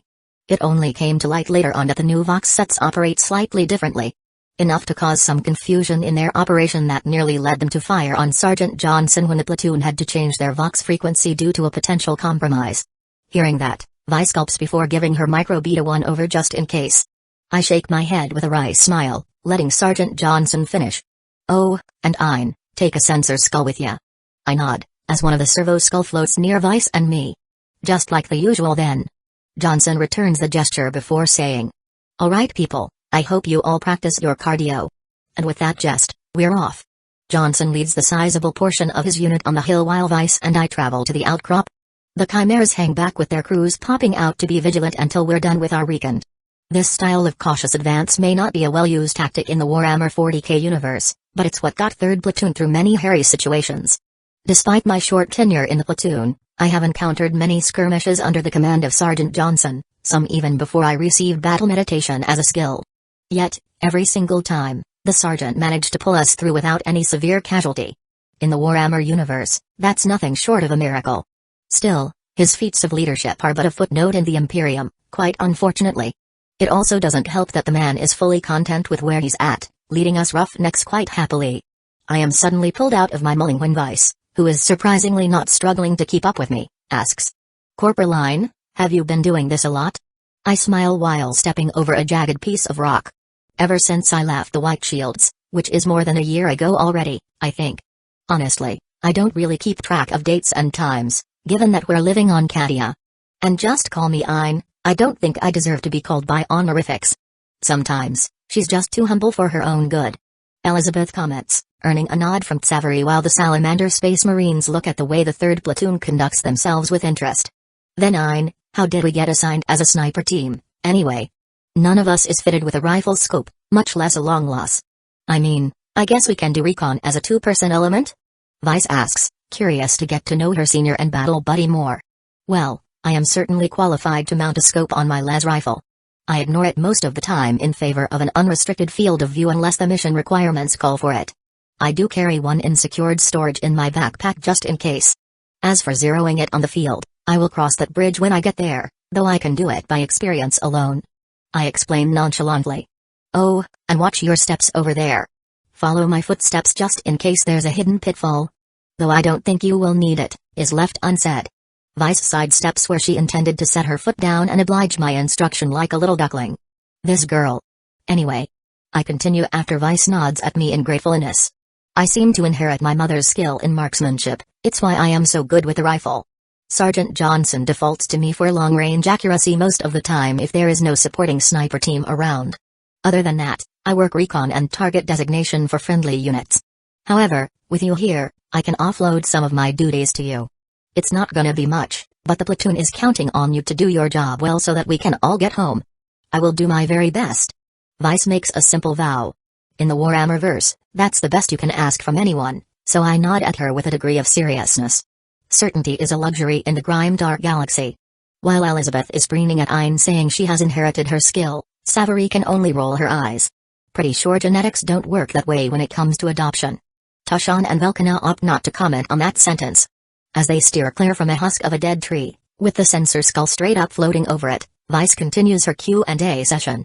Are you nervous, Aizen?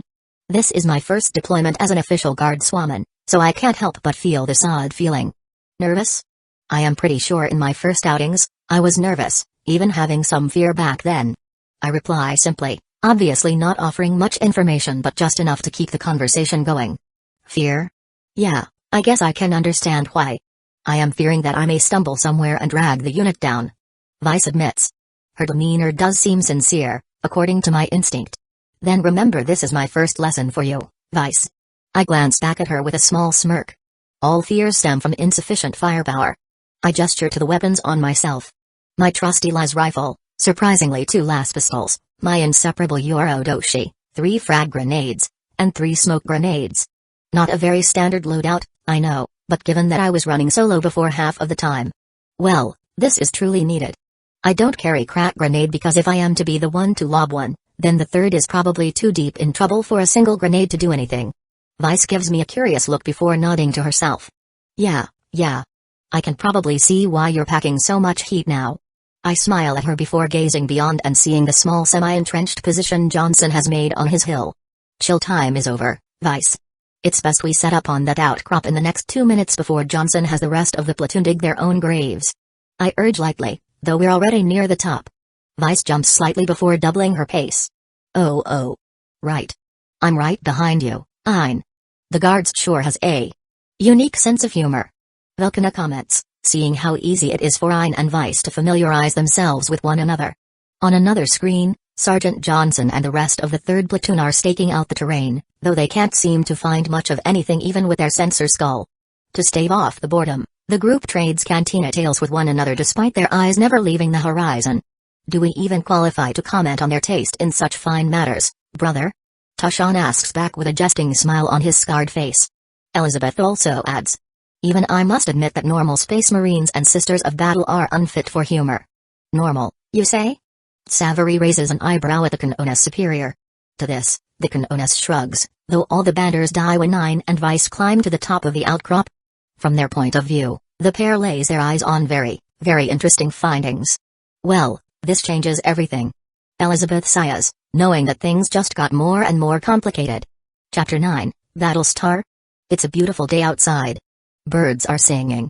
Flowers are blooming. On days like these, let's play jousting with a mechanized company. Aizen. A little help here? Vice screams after popping out to fire a burst of red lasers. She is quick to duck down and hide her body behind the rocky outcrop when numerous lasers start striking her position. Most of the lasers went wide before dissipating. The few that hit our outcrop with reasonable accuracy created holes of melting and vaporizing material. Though we are unharmed and our cover holds true thus far, the smell of burning rocks is honest to the Emperor weird. That said, I wave at Vice while chilling in my little alcove of safety. You seem to be doing alright thus far. Are you helping me or not, girl? Vice shouts back incredulously at my nonchalant. After the initial contact, I focus on taking out or disabling dangerous targets. I leave most of the heavy lifting to Johnson's unit and the friendly chimeras. However, I allow Vice to intervene at her discretion, if only to see how she will react under pressure. She has been doing surprisingly well, scoring good hits even with the distance from us to the enemies. Despite her previous veneer of rookie, Vice swiftly fell into a flurry of professional actions that turned her into one of the most active and effective combatants on our side. She not only displays the leeway to retort at my semi-inactiveness, but also has the peace of mind to duck, weave, and retaliate in the heat of combat. These are actions that are drilled into each and every single Katian out there to the point it's turned into an instinct. Yet, the weird thing here is how effortlessly Vice is seen executing those maneuvers. How undaunting she is when aligning her iron sight under heavy return fire. The skills she actively uses are not rare, but it's her proficiency in employing them that makes me view her under a lens of strict scrutiny. My instinct warned that Vice wasn't normal back when I met her in the platoon's chimera. This battle right now has reinforced that notion by a few pegs. As for what I will do with this updated information about Vice, nothing, for now. I sigh nonchalantly. Fine. Rookies these days can boss their senior around now. Truly, time has changed. With a roll of her eyes, Vice fires and punches a hole through an enemy's torso. She complains. This is really not how I imagine you would act in battle, Ein. I wave lightly in her direction with my left hand before rolling on my back to a prone position. I prop my les rifle on the rocky surface, seeing the swath of enemy foot mobiles from afar. You'll get used to my mood swings soon enough. Seeing that you will stick as my battle buddy for a long while. Slumping against her cover to reload her las rifle, Vice sighs in annoyance. I have the feeling that I shouldn't have passed that can of reek off to you earlier. I laugh before swiveling my rifle from left to right while pulling the trigger 10 times. Oh, but I love rake off. It trembles my brain. Despite the casualness in my aim, I still score 10 fatal hits on the enemy soldiers, something which Vice is quick to pick up on while poking her head out. Holy Terra! How?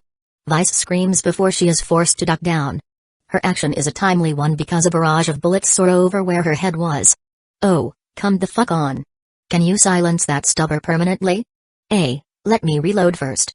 I slid down, shrugging, before loading a new power pack into my rifle. While manipulating my weapon, I can't help but remember the why and how that led 3rd Platoon to this point. Oi, is that a freaking void ship? Vice asks while using her magniculars to eye the strangely alien vessel, with the word alien being used very loosely. Pa.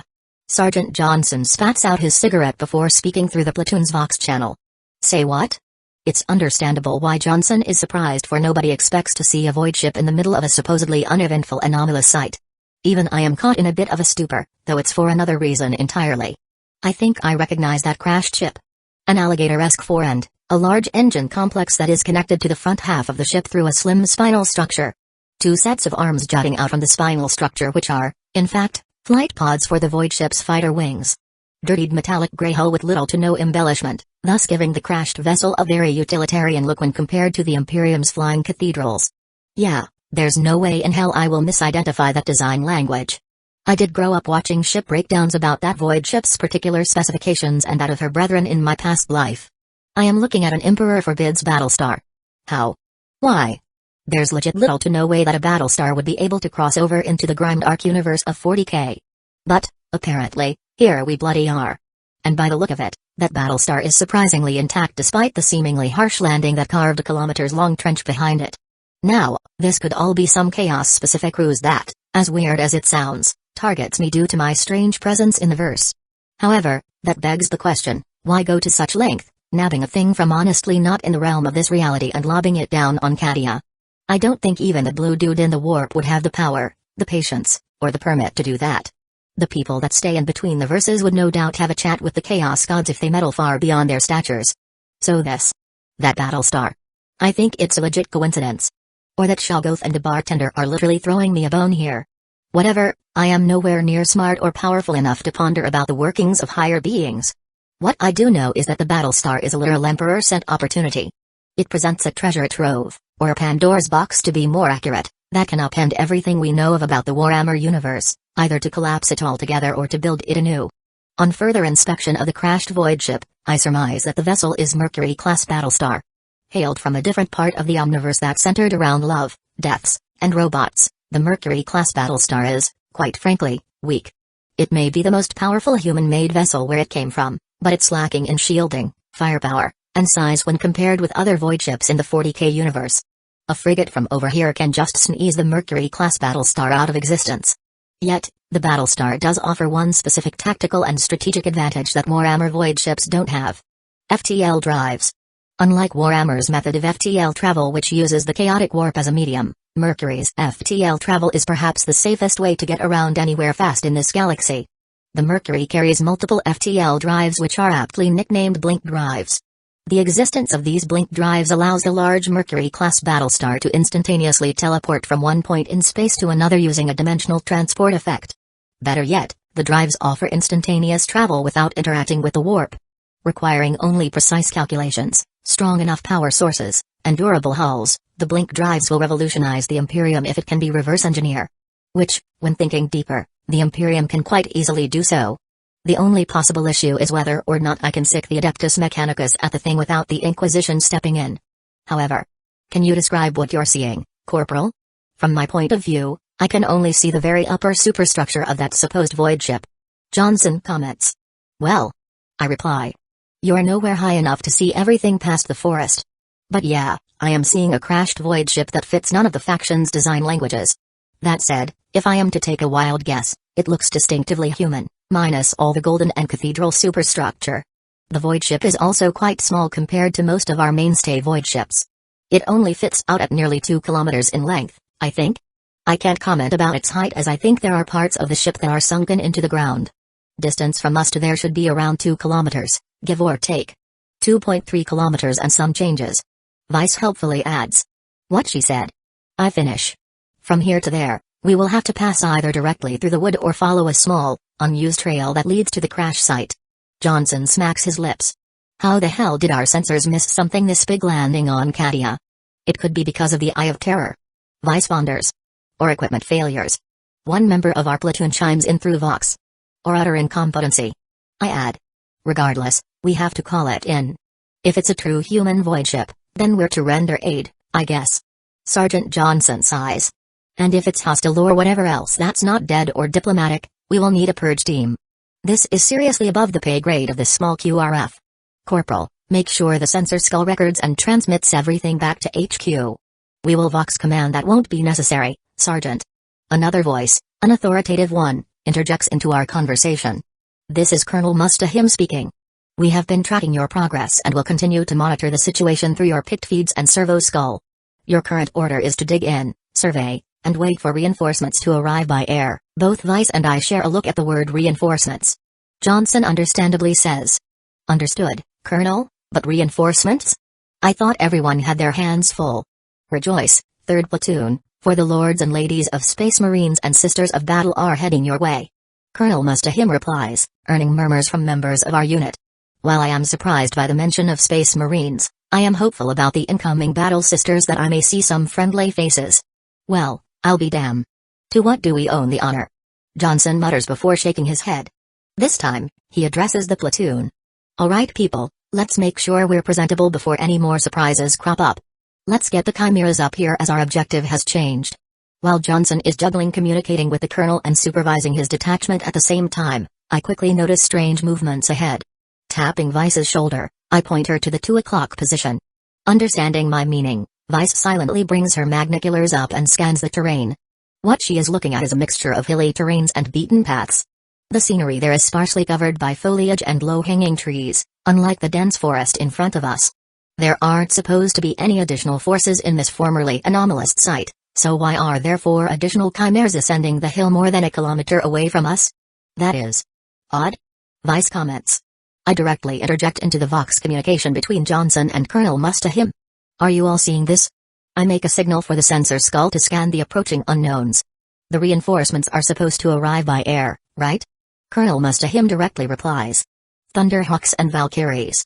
This whole sector is the 8th Regiment's responsibility, so I can say for sure there's no way in hell we have more than 2 chimeras over by the crash site.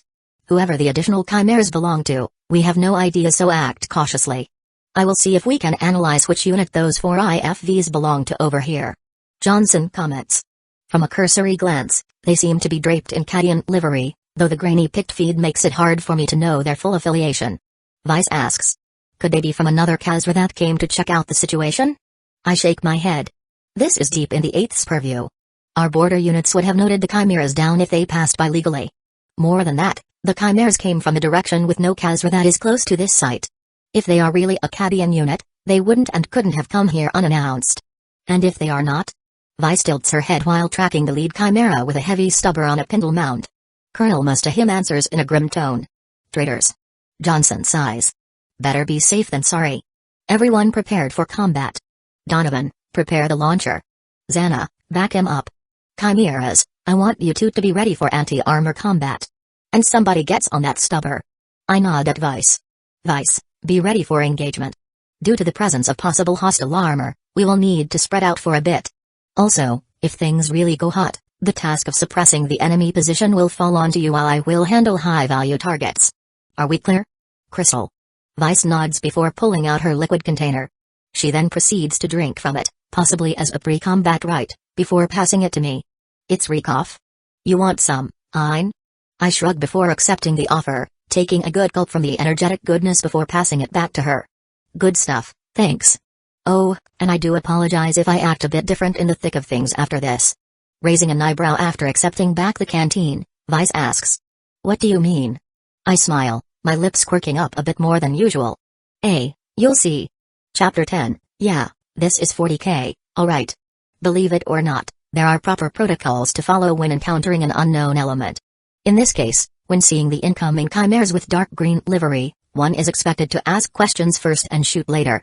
Since Johnson's group is busy setting up and positioning their two chimeras in a held-down position, contacting the 4 land bogies is left to Vice. I watch Vice operate her Voxcaster backpack, trying to contact the unknown units to no avail. Trouble in paradise? I ask, gazing at the lead chimera in the front. There's no discernible weirdness in the exterior hull of the vehicle, so I can't say for sure that it's a corrupted chimera. Yet, my instinct is giving me red warnings all over. Since that gut feeling carried me through many hairy situations, I am inclined to believe that the unknown chimeras are Trojan horses and the real troubles are hidden in their holds. Vice, hearing my questions, shakes her head. No joy to be found, Corporal. I have tried broadcasting on all known Cadian military channels, even using the usually prohibited open comms, but I can't seem to reach any of the vehicles. Do you think they're experiencing mechanical failures? PFFT, as if. I snicker. Each platoon has at least one Voxcaster with the additional comm beads. 4 chimeras can carry 2 platoons, with the chimeras housing their own Voxcasters.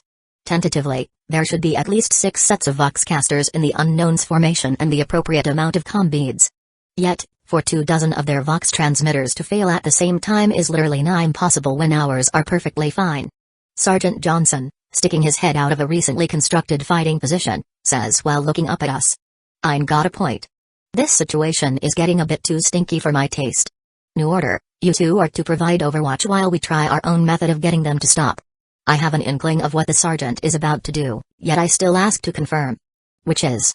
Johnson smirks through the comm link before slapping the hood of 3rd Platoon's chimera. This. On cue, the friendly chimera opens up a brief 1-second burst of its multi-laser turret. Yet, in that 1 second along, 100 red-hot bolts are discharged and impacting right in the path of the unknown IFV's column. Capable of potentially killing a space marine with a well-placed burst, the effectiveness of the multi-laser is wasted when one intentionally misses the target by a mile. The laser beams kick up searing dirt and scorched materials instead of boring through anything worthwhile. Yet, they serve well as a warning shot, prompting the unknown column to halt on its path. Strangely, all 4 chimeras maintain their column formation with no visible dismount or commotion. They're just sitting there, exposed and mostly silent. For 1 full minute, nothing happens until suddenly, someone pops out the turret hatch of the leading unknown chimera. Instead of controlling the IFV's pintle-mounted heavy stubber, this person of interest, draped in generic Cadian war gear, picks up a magnicular to scan the horizon. It doesn't take him long to spot Johnson's entrenched position, though making no overt action other than constantly eyeballing it. At this point, the airiness prompts me to say, Sergeant, I don't like where this is going. Knowing that Colonel Mustahim is viewing the proceeding through the picked feed, Johnson communicates clearly. Me too, kiddo. We are severely lacking in firepower here, so. Donovan. I need you to start locking onto that lead unknown chimera, the one with the heavy stubber. All other mud stompers, be prepared to combat enemy dismounts. Johnson then turns to the chimeras some meters away from them. Frogger 3-3, Frogger 3-4, if shit hits the fan, I need you to focus on disabling 1 IFV at a time before they can melt through our cover. Solid copy, 3-1. When needed, use our hulls for protection. Replies Frogger 3-3, one of the 2 chimeras that carried 3rd Platoon. Being hull downed into the ground, with only enough clearance for their heavy bolters and multi-laser, the chimeras can act as durable bunkers for the soft-skinned soldiers. Wait. Vice asks in a small tone that is only meant for me to hear. Are units nicknamed Frogger? And are we seriously considering them to be hostile? The last question is asked aloud. I reply while keeping my finger near, but the nut on the trigger of my las rifle. We named ourselves Froggers due to us being deployed a great many times as QRF and our tendency to land ourselves in situations like this one. As for why we're raising the alarm. Tell me, have you ever seen a military that stopped in the middle of nowhere after being shot at instead of rushing for cover and force deployment? Vice stares back at the unknowns with her magniculars before sighing. Point taken. Vice then puts away her magniculars to grab her las rifle. Range is 600 for us. Johnson's position should be less than that. I have made harder shots than this. Las rifle makes it too easy. I comment. Vice is just about to ask something when I notice movements from the unknowns and my danger sense spikes with red alerts. The unknown chimeras are forming a line. A firing line. Johnson, get down. I shout a warning through the comlink. Acting on the trust we have forged through battles, Johnson and his unit dive behind cover, just in time for countless lasers to sweep across the hill they're on. If a single multi-laser has a standard rate of fire set at 100 lasers per second, imagine what 4 multi-lasers will do to a makeshift entrenchment. Thanks to prior preparations, Johnson's group of guards have dug deep enough into the ground so that they're safe from being directly hit by the incoming lasers. Yet, being shot at is still not a pleasant experience for any of them as they clasp their helmets tight. That said, none of the guards voice any of their negative emotions. Cadians, particularly those that fight constantly like the 3rd platoon, are much too hardy to wear their fear and displeasure on their hearts. When 5 seconds have passed, gone is the green hill where Johnson and the rest of the platoon are. Now the hill is left charred, barren, and is even burning and smoking on some of its parts. Scorched were the foliage the guards had hidden behind, thus revealing to their confirmed to be hostiles their relatively intact fighting positions and chimeras. At this point, Johnson is given the go-ahead by Colonel Mustahim to dispense all pleasantries and fire away.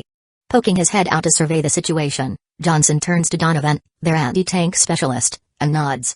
The specialist, sitting on the ground in a foxhole and poking only his Cadian pattern missile launcher out, returns the nod before pulling the trigger of his weapon. Accompanied by a popping sound and a backblast, a crack missile is soft launched out of its munition tubes. A blink of an eye later, the missile booster is activated and propelled the crack warhead upward. Guided by its seeker, the crack missile uses its flight control surfaces to maneuver for a top-down attack on the leading hostile chimera. To protect the specialist and to attract the attention of the enemies, Frogger 3-3 and Frogger 3-4 open up with their own multi-lasers and heavy bolters. The lasers and bolt rounds get to the targets faster than the crack missile can and pelts heavily on the enemy IFVs. Unfortunately, the thick frontal platings of the chimeras prove to be hard to beat for anything other than the incoming crack missile. Punching through the turret hatch of the lead enemy vehicle, the crack missile explodes internally, taking out the IFV and its many occupants in a blast of ashes and fire. After confirming the kill, the AT specialist cycles another rocket tube as part of a 2-tube disposable magazine before aiming for another enemy chimera. His effort is cut short when the hostiles wise up to deploy a thick smoke screen to protect their force deployment. Unable to lock onto the enemy heat signatures, the specialist curses. From our vantage point, Vice and I can see over the smoke screen. I report over the comlink. Johnson, I got multiple enemy dismounts in sight. You good down there? Peachy, Corporal. Comes Johnson's confident reply. Donovan thinks he can squeeze out one last shot before the return fire makes his position untenable. Even if they're down 2 chimeras, they still have more loss than us, so we're in the thick till Cass arrives. Ain't nothing we haven't done before, sir. I add with a bright grin. By the way, they're moving into a defilade for cover. From their mismatching attires, I don't think they're any standing militia, much less a guard unit. Then it's them traitors again. Bloody wankers can't go to sleep without causing mayhem here and there. That's 40k in a nutshell. For now, focus on taking out the deadlier ones and try not to attract too much heat on your position. Since support is on the way, we don't need to mount anything too desperate. Johnson reminds. Got it, though don't blame us if we end up hogging all the kills. I say with giggle. Pulling the trigger, I fire a laser through the dissipating smoke screen and hit a traitor manning a heavy stubber on one of their chimera. The traitor now sports a gaping hole as his charred corpse slid back into the vehicle. Right after, Donovan launches another crack missile to eliminate another IFV. The man is swift to drop the disposable tube, only retaining the fire control unit, before dashing into Johnson's trench. The sergeant pats his subordinate on the shoulder as a compliment before addressing my comment. Daring today, aren't we? I may be feeling a tad too energetic, what's with all the actions to be had? I reply with a smile, eyeing Vice who is looking at me in slight surprise. Come on. What are you waiting for, Vice? It's time to do your part. The look of what's the fuck is going on? that Vice is wearing is gold. Ah, Emperor blesses that I can move the world with recoff alone. Chapter 11, that was it. Instead of firing my les rifle at the normal power setting, I put it in a mode I-dub slightly overcharged but not boom boom. Although the mode costs more energy than the power pack, it does grant me an additional peg of firepower. Effectively, I have a 10-shot designated marksman rifle that I can use on the fly, thanks to the mode. The increase in firepower is welcome, as it allows me the capability to straight up melt the last heavy stubber on the remaining traitorous chimeras. While the weapon is turning into a pile of slag, the excessive heat is more than enough to cause an ammunition cook-off on the ammo belt of the weapon, causing the enemy vehicle crew to close their turret hatch while nearby traitors rush to get away from the frenzy lead shower. Using the chance when some of them are out of cover by the commotion, I accurately track and eliminate whoever I can. I swiftly strike down 4 of them. Down on this occasion is having half of their torsos blown away by the slightly overcharged not boom boom lasers, all the while humming a tune that I heard back when I was in the bar. I think the tune was called Every Day Is Night by the bartender. Very jazzy tune, 69 out of 10 would recommend it. But anyway. More killa and more shoota. Noticing that the enemy IFVs are suppressing Johnson's unit by bombarding them with their hull-mounted heavy bolters, I use up the remaining of my available shots on one of the guns. Striking true, the barrel of the heavy bolter goes hot red after being hit by 5 supercharged laser shots. The weapon's barrel ultimately bursts when the heat finally adds up to the constant suppressive fire, thus rendering one of the enemy's heavy bolter useless. Thanks for taking off some of that heat, Ein. Johnson voxes his compliment. We'll have our armor take care of the last one. You're welcome, good sir. I answer in a chippy tone before suddenly rolling away behind cover. A blink of an eye later, a shower of laser beams pepper my previous sniping spot. Now that the enemy doesn't have a direct line of sight on me, I crouch run my way to Vice's location, which also sports numerous bullet holes and vaporized material. Vice turns to look at me puzzledly while reloading her les rifle as she sees me approach. Instead of saying anything, I just smile at her before reaching out with one of my hands, then pull her back down and away from the outcrop. Right afterward, a dense bombardment of laser showers the entire outcrop we're on. Had Vice and I stuck around back there, we would have singed our hair at the very least. Vice sweat drops. Well, that was half expected. I stop pulling her by the shoulder as we crouch away and underneath our smoking outcrop, which is still being fired at by the traitors' multi-laser, by the way. To be fair, we have been a literal nuisance to them. We have leveled the playfield just enough so they couldn't crush us with their number and firepower. Johnson and the rest of Froggers can take care of the rest while we relocate to another post. That's fine by me. Vice nods before trailing behind me as I make my way to a hidden alcove that we spotted on the way to the top of the outcrop. While it doesn't have the greatest visibility than the now smoking top, the alcove offers camouflage and protection. Stepping cautiously inside the naturally formed tunnel of the alcove, I scan for anything that may be dangerous for us before giving Vice the go-ahead to come in. In the alcove, there's a set of rocks jutting out of the ground as covers. Beyond our hardy covers is a hole that is widened horizontally by Mother Nature, offering a neat view of the combat below. Pick your cozy spot, Vice. I instruct while setting up behind a solid and somewhat flat piece of rock to brace my weapon against. Best we not engage anything just yet, though.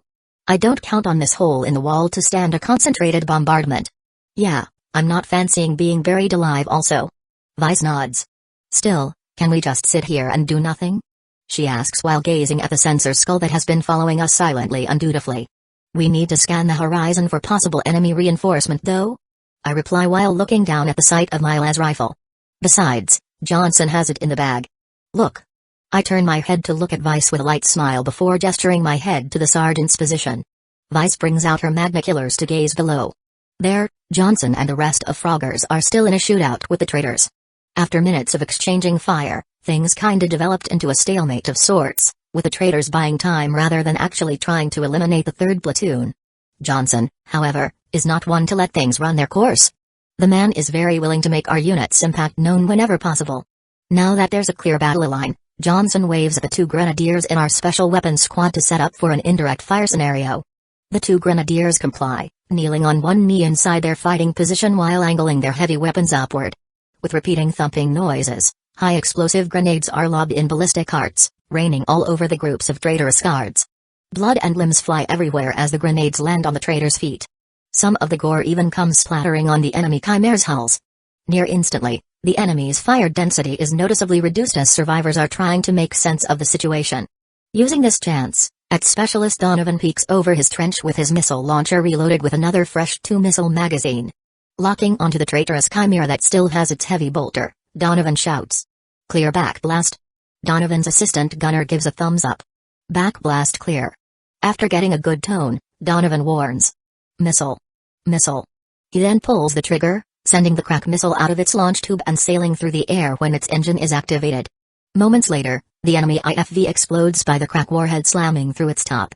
At the same time, Frogger 3-3 and Frogger 3-4 dial the power of their multi-lasers up. In exchange for a lower rate of fire, the multi-lasers spat out more powerful shots in a way not dissimilar to what I did with my las rifle. The two friendly chimeras fire their weapon at the last active enemy armor. The sound of beam searing the air is a tone lower than before, but the impacts are noticeably more severe. Their combined high-powered shots swiftly melt through the opposition's turret, thus disabling its last active weapon other than the troop compartment slag guns. Seeing the futility of continuing their holdout, the enemy chimera reverses out of combat, bringing with them the last survivors of the traitorous infantries. Donovan is just about to lock his missile launcher onto the fleeing chimera, but Johnson lowers his weapon down. Save the crack for something more worrisome than a disarmed IFV, son. Vice, you girls still alive up there? Seeing Johnson waving at us from below, I return the gesture. We're all good up here, Sarge, but we had to relocate. Don't have much as good of an eagle's eye than our prior post, and I don't trust our location can survive an intense gunfight. In that case, please tell me that it's clear. Johnson says while overseeing the rest of the unit's post-battle assessment. I don't know. I turn to Vice, who is scanning the seeable horizon with her magniculars. Are we clear, Vice? Though I already know the answer by virtue of visual confirmation and instinct, I still have to ask. Vice replies with a serious frown, seeing what I've seen. This is troubling. I smirk under my breath while Johnson sighs. Caramba. I know that tone from anywhere. Let me guess, we're not done just yet? Affirmative, sir. Vice nods seriously. The group we initially fought to a retreat is but a vanguard force. There's a large dust cloud from the direction they're running toward, and I don't think Colonel Mustahim has deployed any ground reinforcement just yet. That's correct, Rookie. Johnson ruffles his hair in annoyance. Depending on the enemy's force, we may have to mount up and pull back. I chuckle, grabbing their attention. Seriously, you two? Aren't you forgetting that we have air units inbound? What's their ETA? Right about now, a new, yet familiar voice can be heard through the local vox. I cork my lips upward as I can feel the droning of multiple aircraft flying overhead. The timely arrival of multiple Valkyries and even a few Thunderhawks coincide with a formation of traitorous armored force cresting a hill into view. Oh my, this is gonna be spectacular for sure. I turn to Vice. Hey, you still have your recoff? The question is so sudden that it catches Vice off guard. Yet, she is quick to remind herself of the recoff's effect on my battle state, so the strange rookie is swift to shake her head. Badine. No recoff for you in combat. Oh. I pout, earning an eye roll from Vice. Chapter 12, Aerial Supremacy. Phew, I whistle. That's a whole other company right there. I say while gesturing my head at the advancing traitorous formation now visible on the horizon. Honestly, I have no idea what the company is even classified as. It consists of a mixture of Imperial Guard armored vehicles like Lehman Russes and some Taurus quad-track APCs. Yet, perhaps most surprising of all is the large number of antique testudo-wheeled APCs. These phased-out equivalent to a TPZ Fuchs on steroids are riding alongside numerous civilian vehicles that ran a trip through the Khyber Pass, thus turning the latter into a bunch of mismatching technicals. Some are hardy all-terrain vehicles with little modification other than having pintle-mounted heavy stubbers. These are used to ferry several colorful bands of traitors to battle. Then there are technicals sporting shoddy armor platings all over. They bring with them mismatching sets of armaments, ranging from flamers and las cannons to mortar organs. Yet, everything about this traitorous company seems and feels old, with nearly all of their equipment being outdated patterns. The Testudo APCs are a dead giveaway. Their faded regimental paint jobs are shoddily covered up by cultist markings and decorations. I idly wonder whether they have just raided a surplus store or not to get all of that antiquated stuff out here. I know that the business of selling military antiques and surplus is always booming in Cadi and Kasras due to the constant demands for war materials. Even a kid may be handed an auto pistol, provided they're reliably trained and are carrying a license to bear arms as civilians. Cadian civilians and off-duty guards may even be seen shopping in surplus garages for demilitarized Testudo APC or Tauros buggies for recreational purposes, with them being the rare vehicles that can handle the oh-so-wonderful environment of Cadia. It won't be the first time that some ill-sanctioned patrons rob or buy the surplus scares for some nefarious needs. Or they can get all of the old stuff by an intergalactic delivery from who knows where, though that will be a whole different can of worms to open. But I digress. Right, I don't know whether or not I should call the traitorous company an armored, mechanized, or motorized company with how they're so damn Frankensteinly stitched like that. Post-battle action reports will be confusing if I don't know how to call this enemy unit, you know. However, my vexation is soon vindicated when the traitorous formation is besetted by a hail of missiles from the air. And there they go. I muse, watching as multiple Hellstrike missiles, launched from both Valkyries and Thunderhawks, strike the enemy's heavy armor. With little to no dedicated anti-air vehicle in their formation, the traitors can only gaze on helplessly as the few Lehman Russ battle tanks they have explode into fiery bits when missiles come down on them from the top. The blasts then force the traitors to disperse their vehicle formation haphazardly, casting a screen of dust clouds that makes visual tracking near impossible. It's only due to our slightly elevated position that Vice and I can barely see the shapes of the traitors' vehicles in between the clouds. Johnson and the rest of Froggers down there can't see anything, even when they use the scopes on their Chimera IFVs or the missile launcher. Yet, while mortals like us Imperial Guards may struggle, our aerial units have a field day thanks to their onboard auger arrays. The Valkyries use their multi-lasers to pick away the lightly protected Testatos and technical trucks. Semi-rigidly fitted to the side of the Valkyries on slightly mobile mounts, the multi-lasers swiftly deliver withering hails of lasers, punching melty holes through thin armor platings while vaporizing flesh and bones all the same. The Thunderhearts, however, bring out the bigger guns in the form of their wing-mounted las cannons and dorsally mounted turbo-laser destructors. If the prior Valkyrie multi-lasers can be described as MG42 buzzsaws, then the big lasers from the Thunderhawks can be equated to 88mm flak cannon and 240mm Black Dragon howitzer M1. The beams from the las cannons of the Thunderhawks are more than enough to tear through a Lehman Russ or a Chimera from end to end. Yet, their turbolasers have their beams amplified wider, more potent beams of laser energy. The beams carry enough punch to explosively vaporize its impact point in an area of effect blast. Lehman Russ, Tauros APC, some unfortunate dude riding a Tauros buggy next to them. All are made equal under the might of the Thunderhawk's turbo laser destructors. Still, despite the potent AO blast from the destructors, they're ultimately not proper weapons of mass devastation due to their inherent trait of being precision-based beam weapons. Despite the flights of Valkyries and Thunderhawk's best efforts, there are still many targets left alive, ripe for the picking, of course. Some of their prey even dare to retaliate in a lively manner at the aircraft circling high and far away from them. Autocannons from the Testatos let out constant barrages of armor-piercing incendiary lead. Las cannons aboard technicals are fired haphazardly in the air with a total disregard for the traitors' lives and safety. A more brazen cultist brings out a flak launcher to fire at the Space Marine's Thunderhawk, only for the backblast of his launcher to kill the driver of his buggy. The whole vehicle soon careened out of control, crashing into the side of a Tauros APC before being crushed by the rear tread of the traitorous vehicle. One can only wonder how his backblast killed the driver who was in the front of the buggy, but this is 40K where warp fuckery is all around, so nothing of importance was lost there. Anyway, the missile is destroyed by the targeted Thunderhawk's twin-linked heavy bolters, which also acted as its close-in weapon systems. The missile detonates without any fragments scratching the paint job of the Thunderhawk. Other than that, none of the traitors' autocan shells or laser beams come even close to hitting our air assets. Still, that sure grabs the undivided attention of the pilots from up there, and they start forming up for a major and encompassing attack run. Vice reacts to this by saying, "Well, the traitors sure brought the Emperor's wrath onto themselves this time.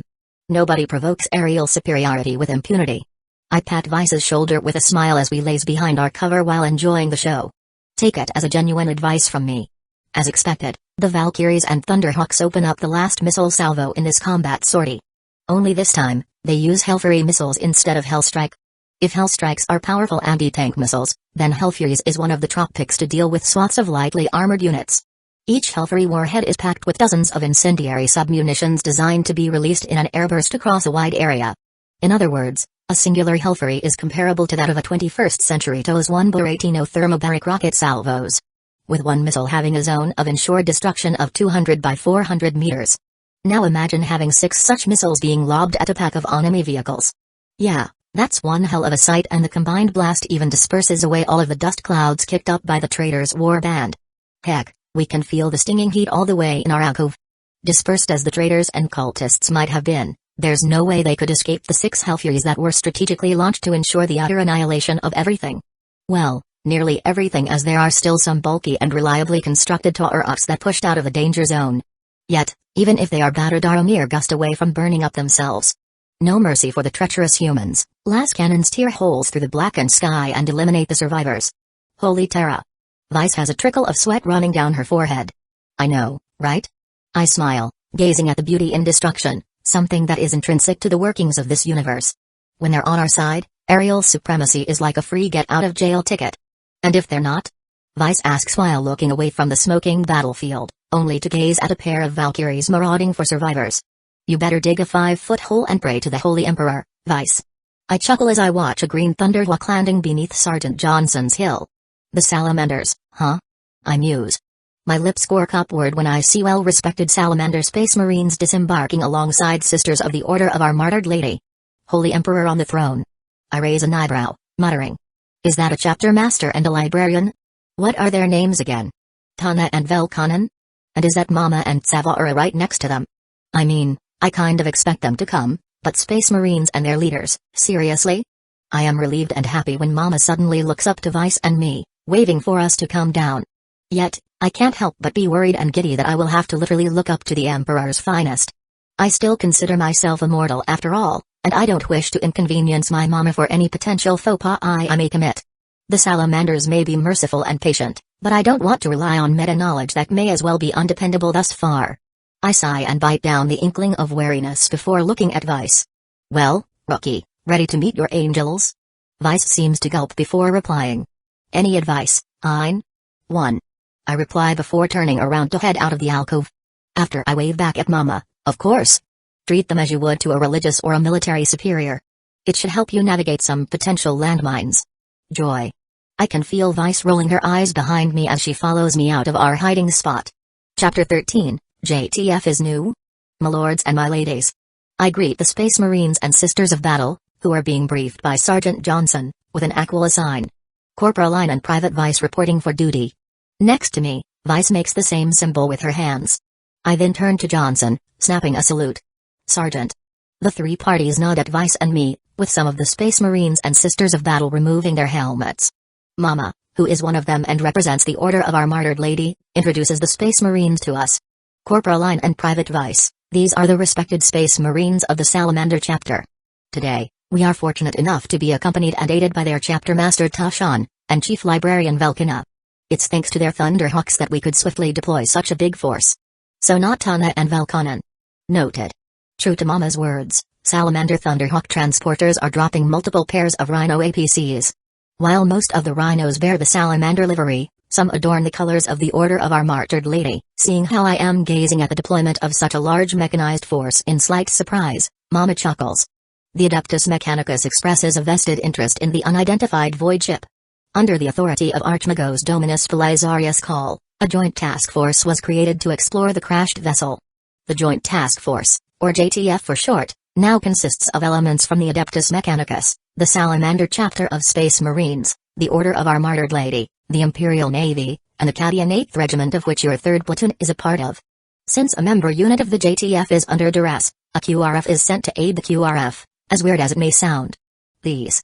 Mama gestures to the towering forms of the Salamanders and Battle Sisters alongside their land vehicles and aircraft. Are the QRF of the Joint Task Force. Although the reasoning behind such a prompt force deployment is very straight to the point and very much open to questions, I decide it's not my place to wonder. Instead, I bow gratefully at the armored figures in front of me. Although my sergeant might have already expressed our gratefulness, allow me to offer my lords and my ladies the gratitude of 3rd Platoon for your timely arrival. If not for your help, I fear we would have eventually been forced to make a last stand. Though Mama and the other Sisters of Battle, headed by a helmeted and bolter-equipped Savary, amicably return my gratitude with amicable gestures, the Space Marines only nod appreciatively.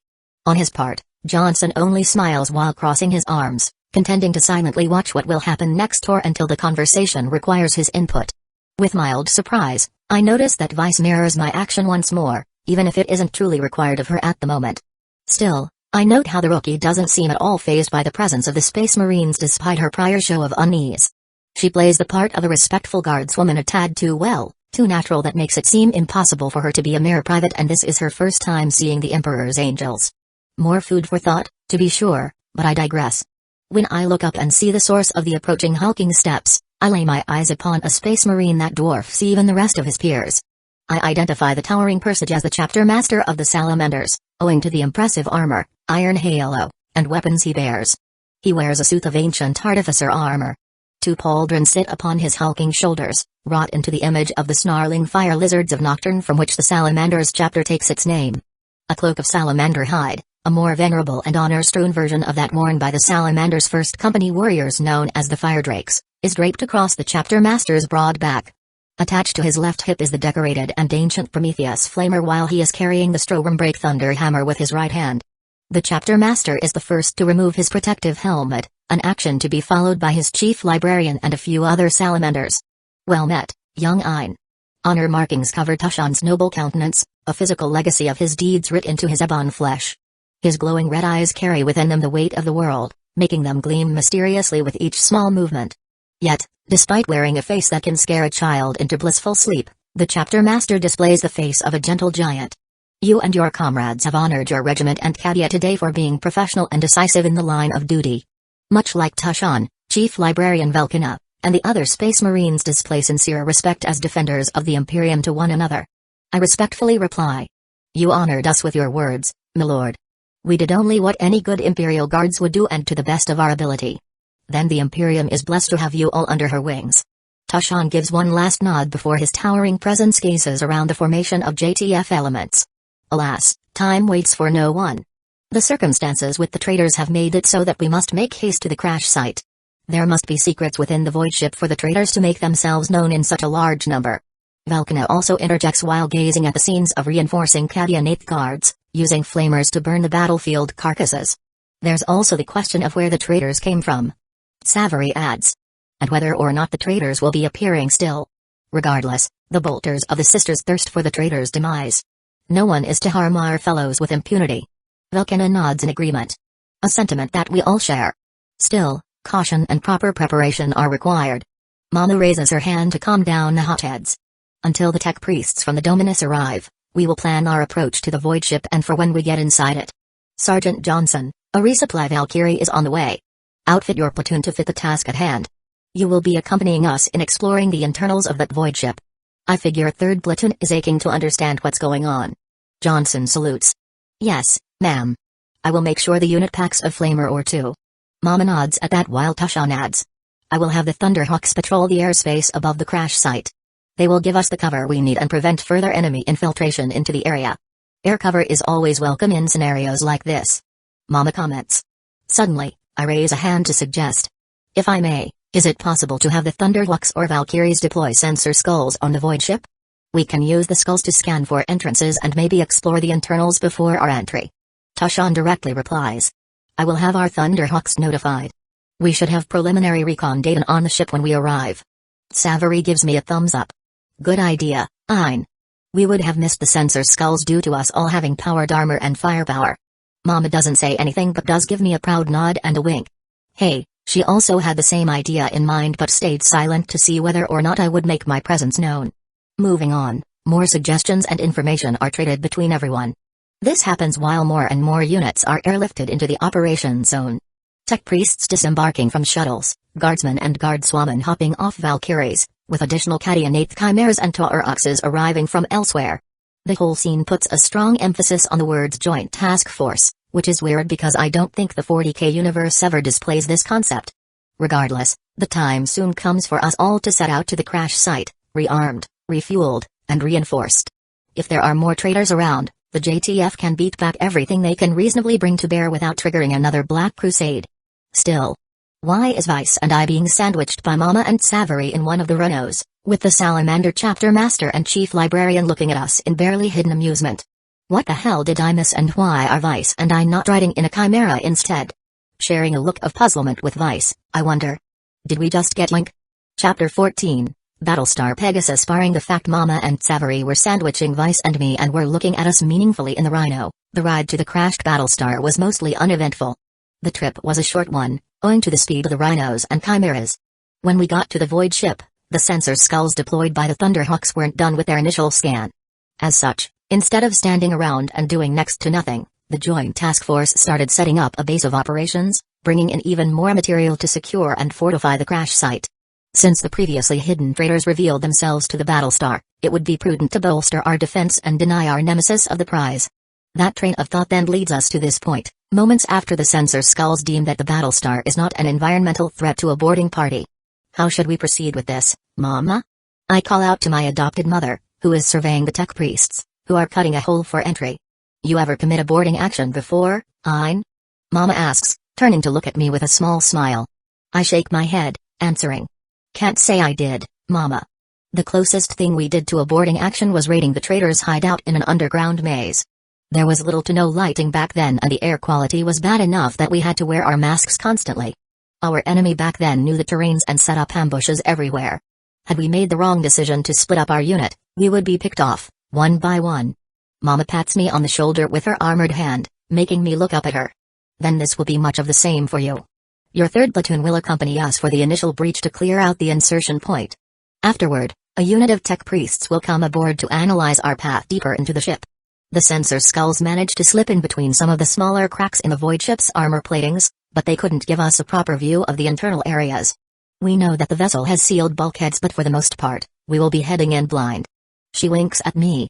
But don't worry, this time around, the Order and the Salamanders have your back. Not gonna lie, I can't help but feel a surge of happiness at the reassurance. It's not every day that you can feel the love of your mother in the 40K universe. My feelings seem to be transmitted onto my face, so Mama giggles before patting my head, now with my helmet off. Together, we watch as members of the JTF go about their tasks in our base of operations. Kadian 8th Guardsmen and Guardswomen are either on patrol, standing guard, or are unloading war and building materials from the back of Valkyries and Tauroxes. To further transport the materials and to prop them up as bunkers, walls, and watchtowers, the 8th Combat Engineer Battalion uses Centaur and Landcrawler armored utility vehicles. Ultimately, the 8th's engineers will construct multiple outposts and checkpoints around the crash site. Although the tech priests are entrusted with breaching the Battlestar, the Kadian engineers are enlisted to be the brawl, working in tandem with the brain power and sophisticated machinery the tech priests bring along. Still, the bulk of firepower and offensive capability lies not in the experienced Kadian 8th. For all of our las rifles and las cannons, we are no match for the Alpha Strike the Sisters of Battle or the Salamander Space Marines are capable of dishing out. They bring with them not just bolters and power armor but also enough war vehicles that can kick the Kadian 8th bruised and battered in a stand-up fight. From the ubiquitous Rhino APCs to even the rarer DMO's pattern Predator destructors fielded by the Salamander Space Marines. Or the heavily armed and protected Thunderhawk gunships to the blazingly fast land speeders that can give the 8th Lehman Russes a run for their money. Yeah, suffice to say, the JTF space of operations is armed to the teeth. Ruby the day for any traitor that dares to meander to this crash site. Overkill? More like underkill. When dealing with traitors and heretics, overwhelming firepower is a necessity. Honestly, due to the express nature of the situation, the JTF hasn't been able to deploy many of their heavier units. Words fly around that Colonel Mustahim is bemoaning the fact that he can't contribute a Baneblade for the JTF's cause just yet. Though apparently, the Salamanders are in the process of dropping a Land Raider planetside, so. More Dakka? Jokes aside, the Battlestar of interest is somewhat buried in the ground. Its ventral hangars are nowhere to be seen while the fore end of the void ship is trapped beneath a large mound of dirt and debris. The Battlestar has clearly seen combat, owing to the deformations, scorched marks, cracks, and holes along its hull. There are many of its visible kinetic turrets being destroyed by hostile fire, rather than being disabled by the crash on Kadia. By the look of it, half of the engines of the Battlestar are also gone, their parts are strewing across the mile-long trench it left behind. Funnily enough, it's easier for us to just fly up to a random hole on the dorsal hull of the Battlestar and board the vessel there. Yet, owing to logistical concerns, a decision was reached to start cutting an entry point into the void ship's upper portside pod. Even with the battle scars running all over the ship, one can barely make out the inscriptions on the flight pods. Pegasus. Now that name, hey, it sure brought back memories. Of all the Battlestars that could have ended up here, it has to be one of the unluckiest ones. I wonder, is it Commander Adama or Stupid Kane who made the jump, only to end up in a different universe altogether? More than that, how did they even manage to wade through not just the multiverse but also the omniverse? I highly doubt the Shoggoths in between the verses would ignore a steel alligator punching a hole through the fabrics of reality. Unless, this whole thing is planned, of course, and I remain hopeful that I can turn this thing into a boon for the Imperium. Despite the parabolic technological curve of the Imperium of Man, there exists more than just a blink drive on the Battlestar that can hopefully be replicated for a greater cause. The Raptor dropship, for once, is one of the few void craft that is both small but FTL capable. The tech priests will have a field day trying to figure out how to miniaturize such a craft with glee, for sure. My mulling is cut short when Savary comes close to Mama and me. With her helmet being held close to her hip, Savary says, "Elizabeth, the tech priests say they're just about done with the breach. Should we gather the boarding party?" Mama and I share a look, with me conveying my readiness with a nod. Mama smiles, replying, "Round up the guards, our sisters, and the Space Marines. Whatever comes next, we face it together." I chuckle. "Well said, Mama. May the Emperor bless us with a fruitful endeavor." "Indeed, my girl. Indeed." Mama then turns to me. "Have you picked a suitable loadout for the task?" I grin, hoisting up something behind me with my left hand. Bringing it to the front, I reveal it to be a black ballistic shield with a hidden surprise. Adorned on the front face of the shield is an Imperial Aquila inscription with its talons grasping the words, "Black Steel." Giggling at the raised eyebrow of Mama and Savary, I say, "I'll be bringing something that can bash some heads in." A notion that I find myself nodding in approval. Comes the comment of Chapter Master Tushan from behind us. Following the Chapter Master's steps are his chief librarian and honor guards. Trailing behind them as well is Sergeant Johnson, who is leading the rest of 3rd Platoon. With their arrival, the boarding party can be considered assembled and ready for deployment. Mama nods at everyone, saying, "Well then, shall we? Battlestar Pegasus, excuse us for our intrusion." Chapter 15, Belly of the Unknown. Our entry point into Battlestar Pegasus is through one of her upper flight pods. There, the tech priests have opened a sizable hole through a blast door. Politely, I thank the tech priests for accomplishing such menial work, having noticed that most of them are friendly or familiar faces. Afterward, I accompany the guards in climbing heavy-duty scaffolding and steel plates that act as stairs for the Space Marines. It's only through such methods that we can ensure the steps don't break halfway when a salamander sets foot on them. While it may come as a surprise to some, the guards are moving in front of the formation of Sisters of Battle and Space Marines instead of vice versa. I don't really know how it usually goes in the lore material for the 40K universe, but out here where there are nasty surprises that may even one-shot a Space Marine? Yeah, the guards are acting as the point man, or point unit in this case. It's always better for the guards to trigger any ambush first before they can hit the much more valuable Sisters of Battle and Space Marines behind them. At least, that's how the Canadian 8th works. I find myself agreeing to such a doctrine, even if it puts me and my unit in danger. No matter how you look at it, the values of a sister or a Space Marine are immeasurable. Each of them is a paragon of skill, experience, and wisdom. Each of them is invested with firepower and protection that cost enough thrones to outfit a whole Imperial Guard company. Losing even one of them is unacceptable, especially when they're accompanied by a guard unit. Such a prospect is a stain on the Guard regiment's honor as a whole, and an investigation will be launched. If the negative outcome is attributed to the negligence of duty, then the easy way out will be that of a commissar's bolter. There are worse fates than execution for ineptitude and cowardice. A true Imperial Guard will not hesitate to brave the warp's horrors if it will ensure the longevity of the Imperium's finest. That is the sentiment shared by the Canadian 8th, Sergeant Johnson's 3rd Platoon, and ultimately, myself. Now that Mama and Savary are truly behind me though, I won't shy away from a showdown with Korn if the situation calls for it. I value my life, but there's something much more important than that in this grimdark verse of mine. This is one of the reasons why I bring a ballistic shield and walk in the very front. Unlike before where I hang back with Vice, the confined of a vessel means that I have to adapt my approach if I am to have everyone get out alive if worst comes to worst. By the way, the in-universe name for the shield is Carapace Shield, which is constructed using some of the material and technology derived from the Carapace armor. Nothing truly fancy, but the protection it offers is way better than the standard-issued flak armor that 3rd Platoon is wearing. Obviously, it won't stand against much punishment from, let's say, a bolter round. Although to be quite honest, you will want to duck and weave when being shot at by something of that caliber. Stepping into the Pegasus flight pod, the first thing that the guards and I do is turning on the helmet lights or the flashlights attached to our las rifles or las pistol. Yeah, there's little to no visibility inside the Pegasus. The only light source prior to our torches was the ambient lighting coming from the hole the tech priests cut. By the way, battle meditation is in effect, but the effects may not be easily noticeable. Okay, Froggers, I will take point. Johnson speaks up. Vice, stick with the corporal. The rest of you, fan out and watch your steps. 3rd Platoon complies with the order silently, tactically seizing the corners and nearby covers as we make space for the salamanders and Mama's Sisters of Battle. Vice and I pick Rec to crouch behind, which is surprisingly a crashed Colonial Raptor Mark Ib Heavy, before scanning the rest of the Pegasus hangar for anything else of note. While 3rd Platoon is on alert for the unknown, Mama and Chapter Master Tushan lead their sisters and brothers up the ramp. Following right behind them is a unit of tech priests and guardsmen. Unlike us Imperial Guards, the helmets of the sisters and salamanders have built-in photovisor for low-light visibility, or night vision for short. Wordlessly, I turn to Johnson, who then makes a hand signal for the platoon to creep up and clear the rest of the hangar.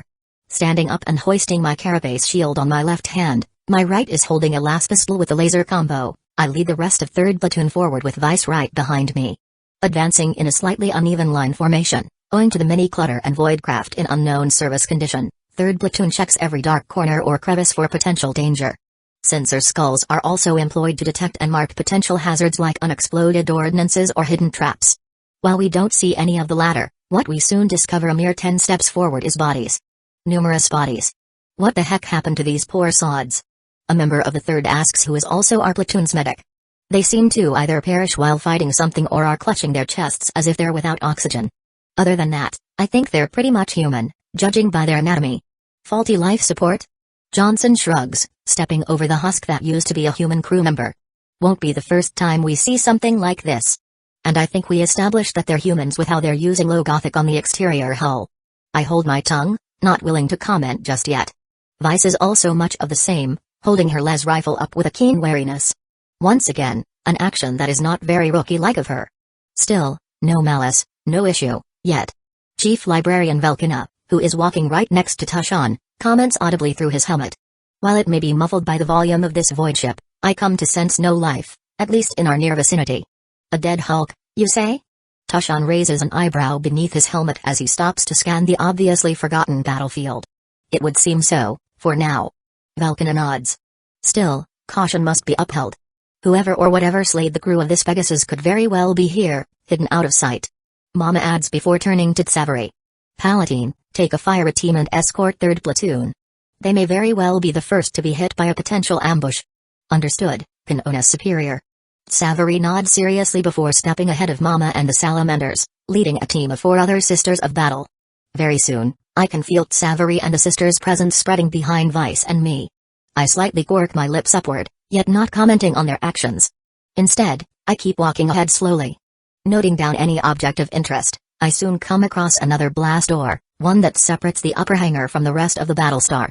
Stopping at the door, which is also one of the last spots we need to check, we come to see something most troubling. I speak up through the local Vox channel and alert the JTF units in the hangar. Be advised, we may have come across an explanation as to what happened to this void ship and her crew. Convene by the left side blast door when you can. Warily, I crouch down to get a closer look at our new subject of interest. My las pistol's targeting laser is still trained on the head of the thing. Vice, mirroring my action, asks. What is that ugly thing? Tsavary, who is towering behind us with her bolter aims right for the thing's center mass, adds. Whatever it is, it ain't biological. So Necrons? I shrug, feigning ignorance with ease while looking at a Cylon Centurion leaning against the blast door. It seems to be trying to get in before being deactivated or destroyed, judging from the battle scars and holes. They don't share the same aesthetic, though the skeletonized design seems to fit. Still, I don't think there's ever a case of a Necron sporting a gleaming chrome exterior, at least not that I know of. Coming to a thumping stop behind us, Tushan interjects. Indeed, young Ein. This is a most interesting find. Mama nods. Whatever it is, it seems mechanical and fits none of the known design language. I shake my head before standing up, turning to look at Johnson escorting the tech priests up to near the blast door. Ma goes head edging, we must trouble you to identify our finding, then. The being seems to be mechanical in nature, lacking any noticeable biological aspect. Robotic, at worst, but if not that, then it's an abominable intelligence. Comes the reply of the female Magos. Slamming her multi-purpose staff onto the metallic floor with a resounding clank, the Magos continues. This matter will require careful investigation. The tech priests will analyze this potential threat as well as open a doorway ahead. Tushan nods. Then we will remain on guard until the blast door is removed. If the threats are mere machines in nature, I fear that my ability to detect will be drastically reduced. Velkina warns. They are, after all, unalive. Mama adds. The way things are, the Pegasus could have been hit by a boarding action. Machines don't need rest like humans. It may be possible that some of them are still active, depending on how long this vessel had been adrift. Tushan hums lowly in agreement. Then it's a good thing we bring enough firepower aboard. I want everyone to spread out and see if you can find any more. The chapter master struggles to coin a term for the Cylon. I helpfully suggest. Clanker? Tushan nods at me in gratefulness before finishing his sentence. See if you can find any more of the clankers for the tech priests to catalog. They could be hidden among the wreckage. Mago's head Ajin adds a warning. Yes, but be warned that these clankers are armed. Each of their metallic arms is equipped with a kinetic weapon, hidden beneath retractable protective shells. To demonstrate her point, the Magos uses her mechanical limbs to reveal the Cylon Centurion's hidden weaponry. It doesn't seem to be that devastating, given their small sizes, but one must remain vigilant, nonetheless. Machines are known to be accurate in their aims. Duly noted, Magos. Tushan and nearly everyone nod, taking the advice to heart. This is unknown territory, after all, caution is always preferable. Accompanying 3rd Platoon and some salamanders to once again canvass the hangar, I stop for a bit to wordlessly nod at Mama. She pats my shoulder reassuringly, letting me know that she won't go anywhere. I smile behind my helmet before returning to the formation. In between the search, I idly wonder whether or not we will see some CQC action against a truly mechanical enemy. Knowing the 40K universe, we may very well see some by the end of the day. Chapter 16, Snub Fighter. The Imperial Guard spot in space hoisting the husk of a Cylon Centurion onto a makeshift table, which is using part of a Colonial Raptor's wing. Vice and I start dusting off our combat gloves. Looking at the battered chrome job imitation of a humanoid soldier, Vice goes on to say. They seem pretty dead to me. Other than the clanker we found leaning against the sealed bulkhead, the JTF scoured the hangar and came up with an additional 6 Centurions, all deactivated or destroyed. The one Vice and I just carried was the last, crushed beneath a crashed Viper Mark 7. Mago's head Ajin, having left the task of unsealing the door forward to her subordinate, steps to the makeshift dissection table. One can't be too careful, rookie.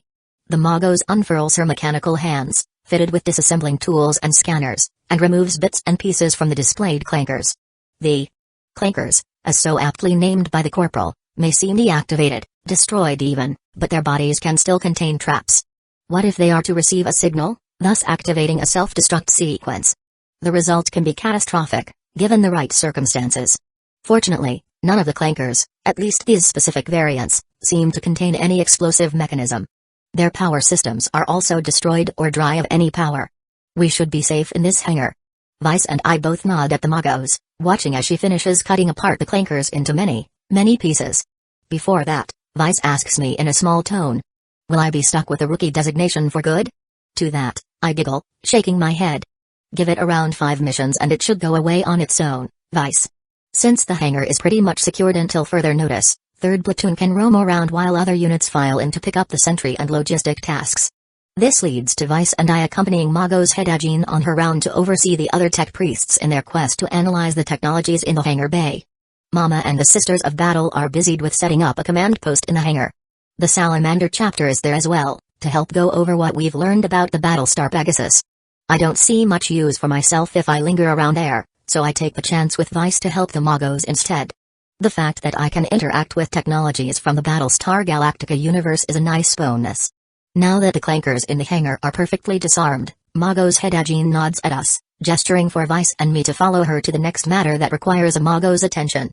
With a bit of a surprise, I come to see Sergeant Johnson and members of 3rd Platoon crowding around a few slightly damaged, yet seemingly operable Vipers and Raptors. The tech priests are able to get the cockpits opened on the Raptors and Vipers. However, they are caught in a stump when their body modifications disallow them to board the Voidcraft, something about their forms not being able to fit. Yeah. Raptors and Vipers are built compact, tech priests with their quasi-mechanical bodies won't be able to squeeze in any of them. While I am struggling to hide my laugh at the image of a tech priest being stuck and squeezed by a Viper's cockpit, Mago's head Ajin straight up face palms. The sight is something I thought I would never see in a tech priest, much less a Magos. To inspect the Voidcraft, the tech priests will need someone with a smaller stature, and preferably one that is adept scientifically. Fortunately, Mago's head Ajin has one such person, so handily on hand, and that person is me. Truthfully, I didn't think that the Magos would so easily give me the chance to handle the new toys. I thought the Adeptus Mechanicus would hoard everything, rather than letting a guardswoman inside one of the cockpits of their new treasures. I guess all that networking and charisma finally paid dividends. After an encouraging boost from Mago's head Ajin using one of her hands, I now find myself squarely installed in the pilot's seat of a Viper Mark 7. If anything, the controls and avionics for the Mark 7 are pretty basic, Not nearly as complex as the cockpit of the Imperium Valkyrie. I know that because I charmed myself in one of the training pods for them before. Are you sure this is a good idea? Vice asks, peering into the cockpit by standing on a box. Nothing venture, nothing gain. I reply with a smile before turning to Mago's head Ajin. Ready when you are, Magos. The tech priest nods before saying something in lingua technis, which roughly translates to gently raise the power output, and be ready to activate the failsafe if the Voidcraft can't handle the strain. We must preserve not just the machine, but also its controller. Per her command, the subordinate tech priests raise the output on the power generators by the side of the Viper. They're connected directly to the Voidcraft's avionics via cables with jury-rigged plugs. Gently, I start going through the activation procedure for the Viper. Now I really don't know how to work this thing, mind you. I am going off at this using the experience I have in grinding through flight simulator pods. Okay, so you're obviously human. I say, mostly for myself. You have 10 fingers, 2 hands, and 2 legs. The whole thing is like a flying coffin or a cigar. How will you build the layout of your avionics and determine which button does what? Hearing what I have to say, Johnson, Vice, and the rest of 3rd Platoon wisely move out of the line of fire of the 3 kinetic guns the Mark 7 has. I look at them with a deadpan expression. You serious? I find your lack of faith in me most disturbing. Johnson barks out a laugh while Vice apologetically smiles. I roll my eyes at my teammates, faking my annoyance, before continue mapping out the avionics and controls. After a minute, I figure out the button to power up the instruments. Here goes nothing. I flick open a cover before pressing a button with a faded symbol. Smiling when I see the 3 multifunction displays flickering up to life, I say. Bingo. Turning to the tech priests standing by the side with a whole bunch of scanners from who knows where, I report. Alright, I got her avionics up. What do you need me to do next? Mago's head Ajin requests. Can you give us a rundown on what this Voidcraft can do? I nod. Should be easy enough, Magos. I then work the button, describing bits and pieces of what I learn on hand for the tech priests to record and analyze. There's a checklist by the lower display screen. It's faded, but it's in low Gothic, and I can see that this thing is called a Viper Mark 7. Let's see. System check. Instruments are green. Ammo is green. Fuel is orange. Hull integrity is green. Wow, this thing is still holding up. Control surfaces. I place my hands on the good stuff. Hands on throttle and stick setup, easily usable and much more convenient for any pilot. Rudder and RCS thrusters are controlled by the paddles on the floor. Since this small thing is powered by 3 turbo thrust engines, I reckon the whole thing will be a wild beast to fly, being too fast and agile to be controlled unless one is very skilled. To alleviate this issue, the avionics are mostly linked to an onboard cogitator. There are far fewer analog gauges and more reliance is placed on a powerful central flight cogitator instead. I then operate the stick and the paddles, looking around to see the control surfaces of the Mark 7 moving up, down, left, and right. Right, this thing can fly in the atmosphere. However, its specialized avionics and RCS thrusters indicate it as a Voidcraft purpose-built for space dominance, for the most part. I don't think it's wise to activate any engine or weapon system in here, but from what I can see, the Viper is also no slouch.